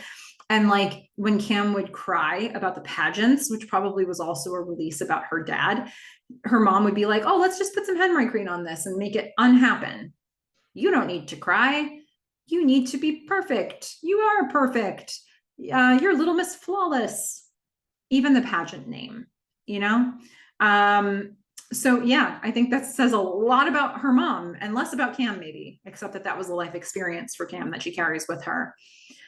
Um, the panic on Cam's face when she asks Joe if he wants children, when she finds out like he kind of has reconsidered that for himself, yeah, maybe panic should be crossing her face there, right? I clocked that too, that there was a moment, there was a flicker there. And it's like, there's a couple moments in that phone call with Joe where we really put some thoughts out there that like Cam and Joe are not on the same page about everything. And this may be one of them, right? Because Cam has very openly revealed that she realized she did not want to have kids after telling Tom that she did, and Tom being so excited about it. And Cam saying, I don't know, I realized I'm not my dad, and maybe I could do this. Shows that maybe they're not on the same page about that exactly. I would like to think that Cam now takes a lot more seriously that you can't be flippant about people's feelings about kids. You know, like it is something that meant a lot to Tom. And that was a big problem in their relationship, that they ended up trying, and she learned some things about that. I hope she can carry those lessons forward and have honest conversations about this with Joe. Okay, so there was another time when Kim had a pretty strong reaction to Joe that I asked about, and here's Frack and Toaster Lovers' thoughts about it. When Joe kind of mocked her, asking, how is that working out for you? I felt like she took that as a jab about her failures, because she's been thinking about how she doesn't have many results to show at this point. She had all that talent and potential, but Mutiny failed. Her career as a video game developer is doing badly. Pilgrim is flopping, and she can't even say she's been successful in her personal life. So she's almost expecting someone to tell her, of course, you tell yourself that the process itself is what matters most, since you don't have much to show for yourself in terms of results. Joe immediately pointing out that he was 45 without a family and working in a basement, so not very successful either, while quite older than her, felt like him again trying to make her feel better and show he's not criticizing her or mocking her as a failure, and show that they're in the same boat. I feel like between 402 and 403, Joe's really working overtime to handle Cam in some ways. He's treating her a little bit with kid gloves. I like that we got the flirty, you're loud stuff. I needed to see that, because there are some things here, like Joe's dealing with some things too, and those things aren't necessarily coming to light the way Cam's stuff is, because he's sort of like helping her with her feelings about things. So I do like that we got in this episode the like, unpack your boxes, your loud stuff, because I think Joe needs to be able to vocalize some things here. But you know, it was an interesting thought about their spiritual views that Frack and Toaster Lover is commenting on, because Joe's like sharing all of these things about like the Pigeon Feathers book, this thing that he's reading to her, this passage he's reading is a very spiritual book, and he's sharing his views on that. And then in the end, to me, it feels like she's saying, I'm kind of like an atheist who actually has no spiritual views. I think people believe in that stuff to feel better. Like they need the process of doing a thing. They need the process of the beliefs that they have in order to feel better, but that doesn't mean it's a real thing. Like, I think that's what she's saying there. So in a way, it could be sort of like shooting down Joe's belief system. He, again, is taking that on the chin. He's not letting that impact how he deals with Cam mostly. But in that comment, he's like, okay, well, how's that view working out for you? And she's, she's coming off of like everything that Frack and Toaster Lover is saying here. Like, she's coming off of some failures of her own. And she's like, it's not great, Joe. Thanks for asking. And he backpedals there. But in truth, like, it's a very different viewpoint that the two of them have in terms of how spiritual they are. And I think both of those viewpoints are very important and foundational to who they are. Yeah, so I like the things that Frack and Toaster Lover has added here to help us interpret that. Also, really good detail from Frack and Toaster Lover. The ending is the most romantic and positive this show has ever been. The night scene is beautiful, even before you learn that the moon is beautiful, is a way to say I love you in Japanese culture. Good note. Didn't know that. Excellent analysis on that. Never would have considered it. I love this. All right, everybody. It's time for comments from Evan the Stray. First, I don't often bring in comments from the interviews. I've done that a couple times here. I'm doing it a second time here. From the Annabeth Gish interview, Evan mentioned a thing that I also really liked about what Annabeth Gish said about Diane. He says, I liked Annabeth's analogy that Diane's mentorship provided guardrails for Donna's leadership growth. Guardrails was the word that Annabeth landed on for what that relationship was between Diane and Donna. And I think an episode like this one really shows you that. Like, Donna is so angry. Diane has surely seen that, and she's probably put up with quite a lot of it. Diane is not a person who wants to gossip. We have not seen that about her. She wants to just be very direct about things, deal with them, and have them be done. She is seeing Donna be so angry, and she's seeing her take it out on her team, take it out on Trip, and bring it into the workplace. And that is absolutely going to make the culture of AGEC more toxic. And so Diane has seen enough, and she sets limits with Donna. And she does it in a way that I feel like only Diane could do for her, where Diane lays down the law with Donna. She doesn't let her squirm her way out of it or excuse her way out of it. She puts this squarely on Donna's shoulders and says, be better. And out of that meeting, Donna makes an active effort to be better. She does not say Diane's awful, and she doesn't start like taking it out on Diane, which could happen with just about any other character. But Diane's got that level of authority. Donna has that level of respect for Diane. Diane delivered it in such a way. And she said, here are your boundaries. Like, and Donna's like, got it. And she is going to try to follow that now, as like to whatever extent she can. And we're seeing her make changes even in this episode. So I love the guardrails idea, and I think we see it so brilliantly here. From 402, Evan answers a question that I just could not come up with. 402, he says, Cam is whittling on hotel bars of soap. They probably say French milled on them or something, LOL. No, never would have guessed this. Makes a lot of sense. So she's probably been in that hotel for a good long time. And yeah, hotel bars of soap, everybody. I had no idea what she was making those dominoes out of, and now we know. Okay. Evan's feedback from 403. First of all, wow, holy mackerel, this episode is amazing. I'm putting this up there with 109 in my head, fitting as I'm wearing my Cardiff Electric shirt for the initial rewatch viewing this week. Ranger Orange for my second.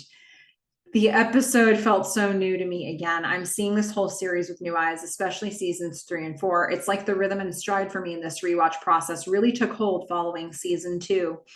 Yeah, I'm so glad that you're enjoying this episode. This episode feels like a completely different, a change of pace from where we left off in 402. There's a lot of humor in this one. There's a lot of, in 402, you really have to stick with a long conversation from Cam and Joe for a while, even though you're getting some other scenes.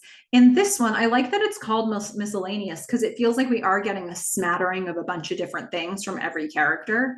So, we kind of touch every corner of the world of the Halt and Catch Fire world in this episode. And there's a lot of energy in it. And so I'm so glad that you're feeling that energy. So far, so much of the season 4 episode Sunlight has been like a perpetual state of 7 a.m. or 7 p.m. or 8 a.m., 8 p.m. It's an interesting choice with so much yellow saturation. If memory serves me correctly, I think synthetic gerbil brought this up too, and mainly in conjunction with the Agec office natural light. I find it unsettling. Maybe it's back to the yellow color emotional response ties for me, which is interesting, right? Because I feel like yellow would often be associated with happiness. But we feel very unsettled by it. So, and you're not the only one. So, yeah, a lot of interesting stuff with light in Donna's office, a lot of stuff around Gordon. The really interesting ways in that one scene with Gordon and Joe, where like yellow light was absolutely bathing the office and Gordon until he moved closer to Joe. Yeah, we see a lot with this very yellow light. It seems like a very significant choice around season 4. Just one of the many things, like every season feels a little different from the last. And that's one way this one feels different. Okay. Heavy, piercing turncoat words about Joe from Cameron to Tom, trying to salvage her marriage. I'm finding myself identifying with Joe and feeling betrayed by Cam when she says, because there's no loving Joe, he is impossible to love. He is empty and he just becomes whatever circumstance needs him to be. This might be my favorite scene with Tom yet in the series. He's so patient and calm with Cam. What they're discussing is arguably about the worst thing to discuss in a committed relationship, and they're doing it so peacefully. Since I hate fighting, this really feels mature and zen-like to me. Oh, I don't know if I feel zen here. I feel depression. I feel stunned. I feel like Tom is stunned. I don't know if I think he knew. I think he knew before Cam's reveal, but I think he really wanted to believe her when she said nothing had happened at Comdex. So as many red flags as he had in 310, as much of an indication as he might have had to be suspicious, he asked her, she said no, and he's going to run with that. And then I don't know how they get to this point where she reveals this to Tom. Maybe it's just a thing that wasn't going away. But he looks stunned to me in this episode. I don't know how they recovered from here exactly. She obviously is very penitent. Like she seems like she's about willing to say whatever she has to keep him here. Maybe that's enough for him. Like I think about a scene like we were looking at with them and Tom and Cam in the diner in Yerba Buena 305. And it's like, what was Tom looking for in that diner scene? Like, Cam was not willing to make any sort of concessions. It was like, I don't know. I think he needed some sort of committed words from her or sort of like ownership taking from her. And she wasn't prepared to do any of that. And then when she goes back to him and they end up getting married as a result, like, I feel like she must have said some bigger things, made some bigger statements, maybe dropped an I love you, maybe, like she probably was able to make these bigger claims. So I suppose we have seen her get him back before, even though we didn't actually see it. So I guess it was a similar process here. She like used whatever bag of tricks she had from Yerba Buena and maybe uses them again here, but up leveled it because they're married. And, she's said, I love you before. So how do you raise the game on that? How do you, they obviously decided she'd work remotely. So maybe it's like, I'll never see him again. Maybe that's the kind of thing that she said. She says to him here, it wasn't about him, I was sad. So I think never seeing him again wouldn't directly address that. Maybe they came up with a plan for how to address her sadness. Because that, if I were Tom, that would be a thing that I'd want to figure out how to get to the root of, because otherwise this problem doesn't go away. So I don't know how they ended up patching this up, but with the Tom that I see in that conversation is a stunned Tom, and that can barely even make eye contact with Cam. But it's really interesting the way that you saw that scene. It's so fun the way we all look at these scenes and we like we bring our life experiences to them and our interpretations to them, and sometimes we come to different conclusions. The impassioned Gordon giving Joe an earful about him with Cameron is so good. Following Gordon's dynamite comment, Joe's eyebrows raise briefly and his eyelids flutter. It's so funny how even Joe is momentarily put back on his heels by Gordon's strongly delivered opinion. Yeah. What else to say about that, really? Gordon's so good. Scoot McNary, everybody. Okay, next thought. Stop the press. Who is that? Vicky Vale? Nope, Donna Emerson. This is a 1989 Batman and Prince Bat Dance reference, if that's not ringing familiar to anybody. Sorry. Oh, maybe I did know that. I don't know. Okay, I'm gonna gush here. Like the production crew at the Mutiny House in season 2, when Joe walks in, suit and shades, and there was an audible gasp. I think I had that moment here in my living room, and my heart stopped and my jaw dropped. This is the most arresting I've seen Donna in this series to date. Ooh, following the giant party at the Cardiff office in 110.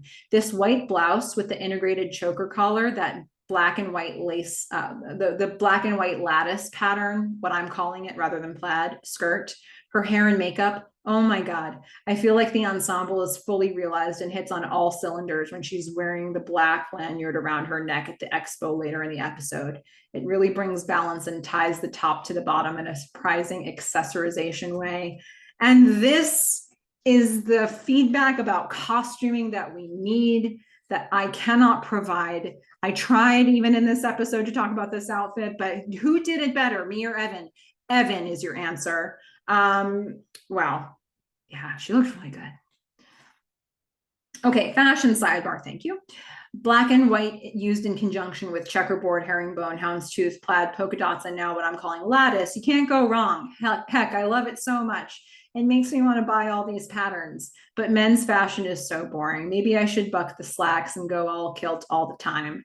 And it wouldn't even be cultural appropriation. 1/16 Scottish, about 1/2 British Isles ancestry counts, right? Now you're just showing off, Evan, that you can name all these patterns. Look at you. Okay.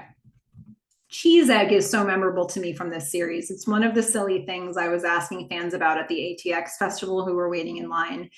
Cam's and Joe's playful banter in his domicile is such a nice touch in this episode. It may feel a bit like their version of June and Ward Cleaver, but it's an experience we've never had from them. Yeah, cheese egg also very memorable to me as well. Never had from them. Which episode was it in season? Was it the very first episode of season 2 where we get them playing tank battle, the know your enemy, love your enemy flashback? That felt a little bit like the energy that we got here. But this feels more lived in. A lot more time has gone by. Even when we saw that there, it was a flashback and Joe and Cam were no longer in that place. And so this feels like a place that they've gotten to, that they've earned through a lot more experience together. Yeah, good stuff. When Gordon and Joe are able to work together in this series, it's so enjoyable for me. It's not discussed in the Cam and Donna sense, but I feel like they both need each other and they're so complementary to each other. Yeah, I think you're right about that. Like, we talk about the partnership between Cam and Donna and what they are and are not with each other. But I do think that Gordon and Joe have a really important bond and a really important work energy between them. And they are a good team. And I think that there's also usually a lot less BS between them. I think partially because they both have like an appreciation for sort of a Zen calm feeling that was totally disrupted by Cam, unfortunately, at the end of season 3. But I think they both have that value. They value that in their lives. And so they can bring that to a partnership. And I think especially after Gordon saw that terrible board meeting at the end of, towards the end of season 3, later in season 3, in the threshold, Gordon wanted to approach a partnership with Joe in an honest way. And I think I think anybody being really interested to do that can make a dent in this series. All right. Trip waiting in Donna's office. Trip makes that Fender Stratocaster look so big. It's interesting how so many of the iconic rock guitarists over the years were not large men, but rather significantly sub 6 feet. For example, Randy Rhoads at 5'7", Eddie Van Halen at 5'8". Electric guitar necks are more forgiving to smaller hand sizes. I wonder what visual feeling production was wanting to convey in the Trip guitar scene, but it feels very much like Trip comes off the teenager trying to impress Donna with his roving atonal bends. Yeah, I think that's a really good way to look at that. He is showing off to her a bit. He maybe trying to impress her. I think I do feel like he's trying with Donna. He has a long road. He doesn't even know how long a road he has. He doesn't know that Donna wants to hate people right now, and she's choosing to hate Trip. And there's gonna how do you undo that? Trips in for a world of hurt, folks. Whether or not he's earned it, maybe he has. Maybe he's a jerk, but I don't know. He's trying. This is not the greatest choice to do it. I mean, I don't know if he would be. It might not be better if he was a great guitar player. And now that I'm thinking about it, that would just be showing off. So, I mean, it's rough. The fact that he actually said he's been taking lessons for years, a couple years, I think he said. This is not an area where he is talented, but God bless him. Okay, so, okay. The Gordon, Joe, and Haley scene is so humorous to me. Joe's so excited, and Gordon is like, geez, pump the brakes, Joe. Then Joe with his pitch of migrating Comet to its own dedicated server, saying he would do that today, and then quickly interjecting that he did it already. LOL, so funny to me. What's interesting is if you allowed closed captioning to run while Haley is left in the room by herself, you can read what Gordon and Joe are saying outside the door. There's nothing really earth-shattering, but they do come to a quasi-agreement of putting the $20,000 into a trust for Haley instead of paying her outright. Also, solid early 90s reference to the kids in the hall with the I'm crushing your head bit from Haley. I remember doing that with friends at the same time period. Okay, the closed captioning, if you actually are listening to what they're saying, though, like the things that you can make out, they don't have enough dialogue there to match what the closed captioning is saying.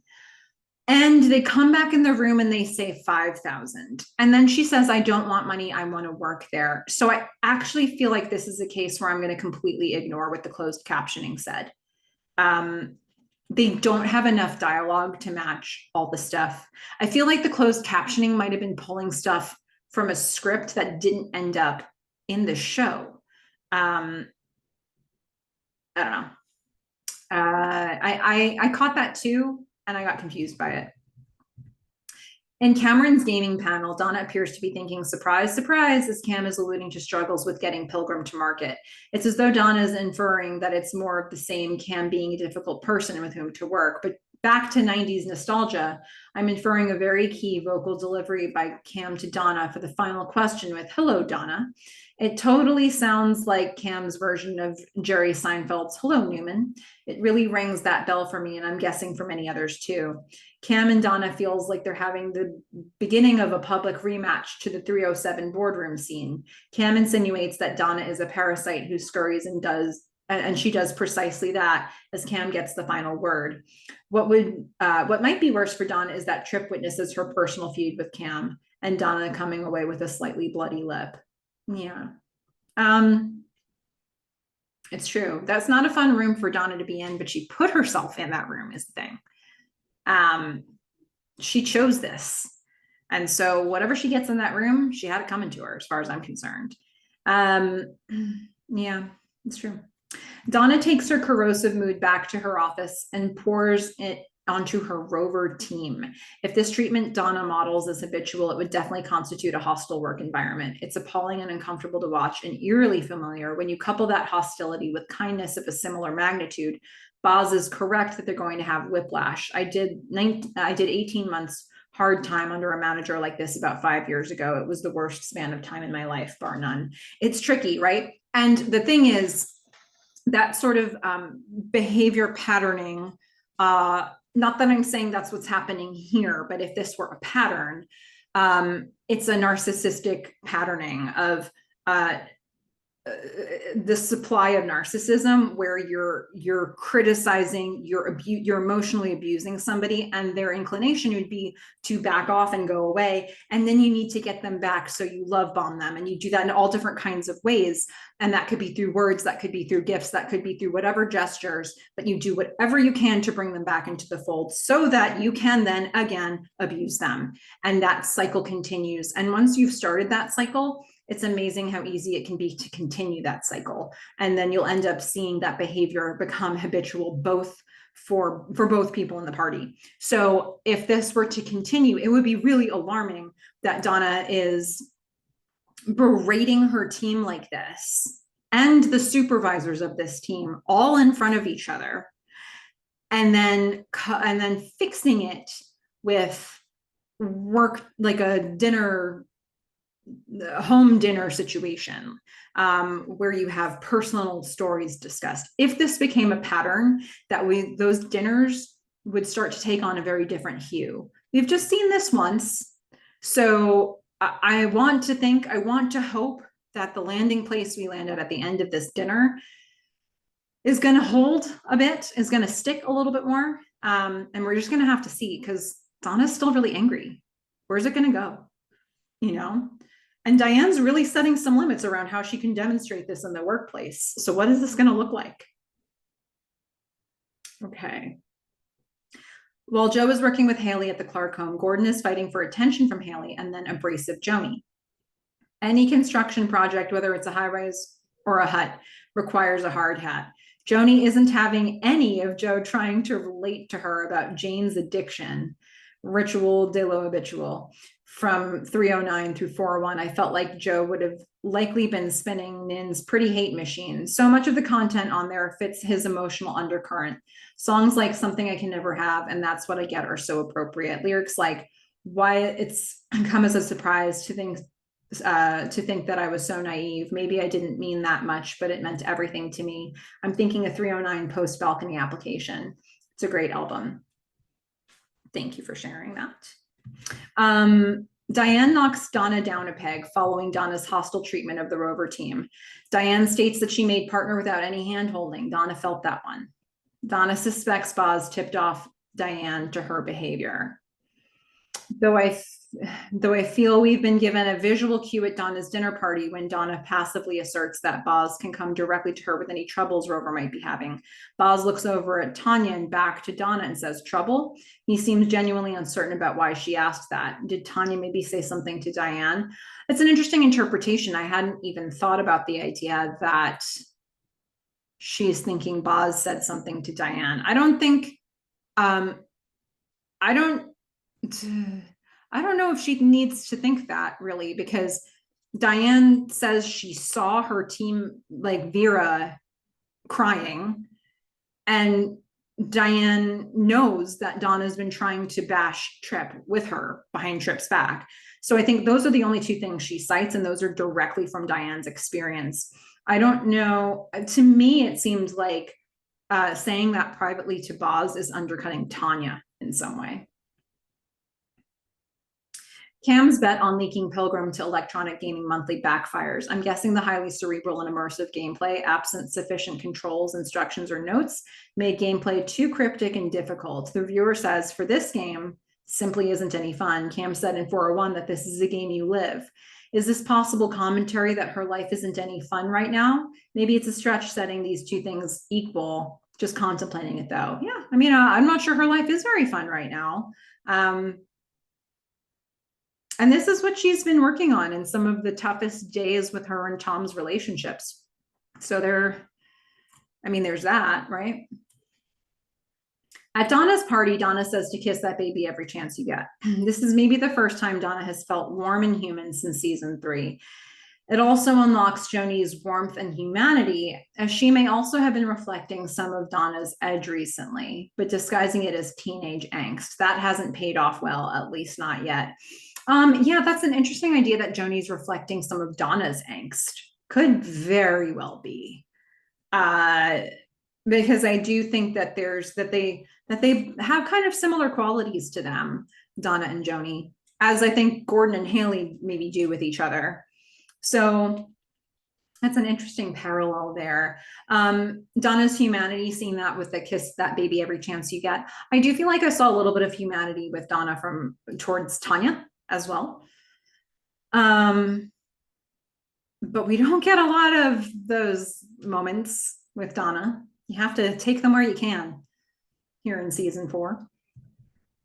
When Gordon talks to Haley about having basic working rules for the Comet Project, his delivery is so kind that I wanted to give him a hug for Haley. Like, I actually felt that. It's weird because I've not had that feeling with Gordon before. He's had some warm moments in this show, but this one was so sweet. I agree. Great moment in parenting. And I think when you see something like that coupled with last episode where Haley bursts into tears in the car and Gordon doesn't know what to do about it, he's like, Bug. Like, his whole heart melts, and you watch it in the car. His heart melts for her, and he doesn't even know why she's crying, but he feels like it's really serious. And yeah, so like to see that and then to see this, I think he knows his daughter really well. I think he parents his kids differently, and I like that he does that. So yeah, thumbs up to Gordon here. Jo watching Cam throw away her boxes in the dumpster felt very cautionary. Like Jo advised earlier, she's starting fresh and moving on. To Jo, it appears she's very willing and able to ruthlessly lay waste to her past and anyone caught up in it. Jo is likely worried whether he will be so disposable to her. When Cam asked Jo in season 1 in the back of the taxi cab right after Jo said goodbye to Simon, she asked him if he'd grow tired of her, and he said he didn't know. Now I'm feeling like the shoe is maybe on the other foot. He's definitely concerned. I mean, yeah, it's a moment that could give you pause. She's doing what he said, basically, but she's not a person who's ever been able to do that before. So if, do you want to get what you're asking for here? I don't know. All right, chronological quotes dumpster, box number 1. It's like you're a train and she's a train, and you think, oh, we're both trains, we should get along great. But then both the trains are on the same track and they're both headed right for each other. And guess what? Both the trains are carrying dynamite. That was from Gordon. That was the one we both mentioned first. Box 2 is from Cam. You're a freak, you know that, right? You're like if somebody gave Howard Hughes a copy of Siddhartha and he just rolled with it. You're like 3 bottles of piss away from building a perfect antibacterial chamber. Yep, that was a good one for sure. Box number 3. The idea obviously was mine, the indexing. I did that work by hand over years. What your dad means to say is that the execution of that idea is wonderful, and we want to buy it from you. Jo makes sure that the idea is credited where it needs to be credited. We've learned one thing in this show. Box 4. You keep giving me bad news with a smile on your face. Do you know you're doing that? Donna asks to Vera. That was good. Box number 5. You push people, Jo. You did it at Cardiff. You did it at West Group. You do it all the time. You decide what's right for a company or a person, and you push them whether they're ready for it or not. And I can tell you right now, Haley's not ready for it. That was a Gordon quote, and such a careful quote. I mean, he's very accurate. This is tough love. This is a real moment. He's hiding a bunch of things he might be feeling for himself, and he's protecting Jo from saying the most damaging thing about even reflecting Ryan there. So I think he's doing some hard work in that quote. Box number 6 from Joni. Oh, she made her famous salad. Did she call it her famous salad? Oh, that'll cut that one, right, Joni? Box number 7, Gordon says, you butt your ass. It's that you get to be divorced afterwards. That's true. Yeah, that's a good thing. Box number 8, Cam says, it's hard to think of a better way to spend your time than working with her on something she cares about. It's beautiful. And box number 9 from Gordon. Hey, Cam, it wouldn't be so bad if my girls turned out like you. I'd be proud of them if they did, as a dad. It is interesting. Like, we didn't have a ton of overlap with our quotes. There's so many good lines in this episode. And, I mean, it's 403. We did it. We're well into season 4 now. Can you believe it? This one was so this one has so much humor in it, and we're really getting going with some cool storylines here. We're taking the show in some new directions we haven't seen before. And I can't wait to see where we go with this in 404. So let's go out there. Until next time, go out there and watch Halt and Catch Fire.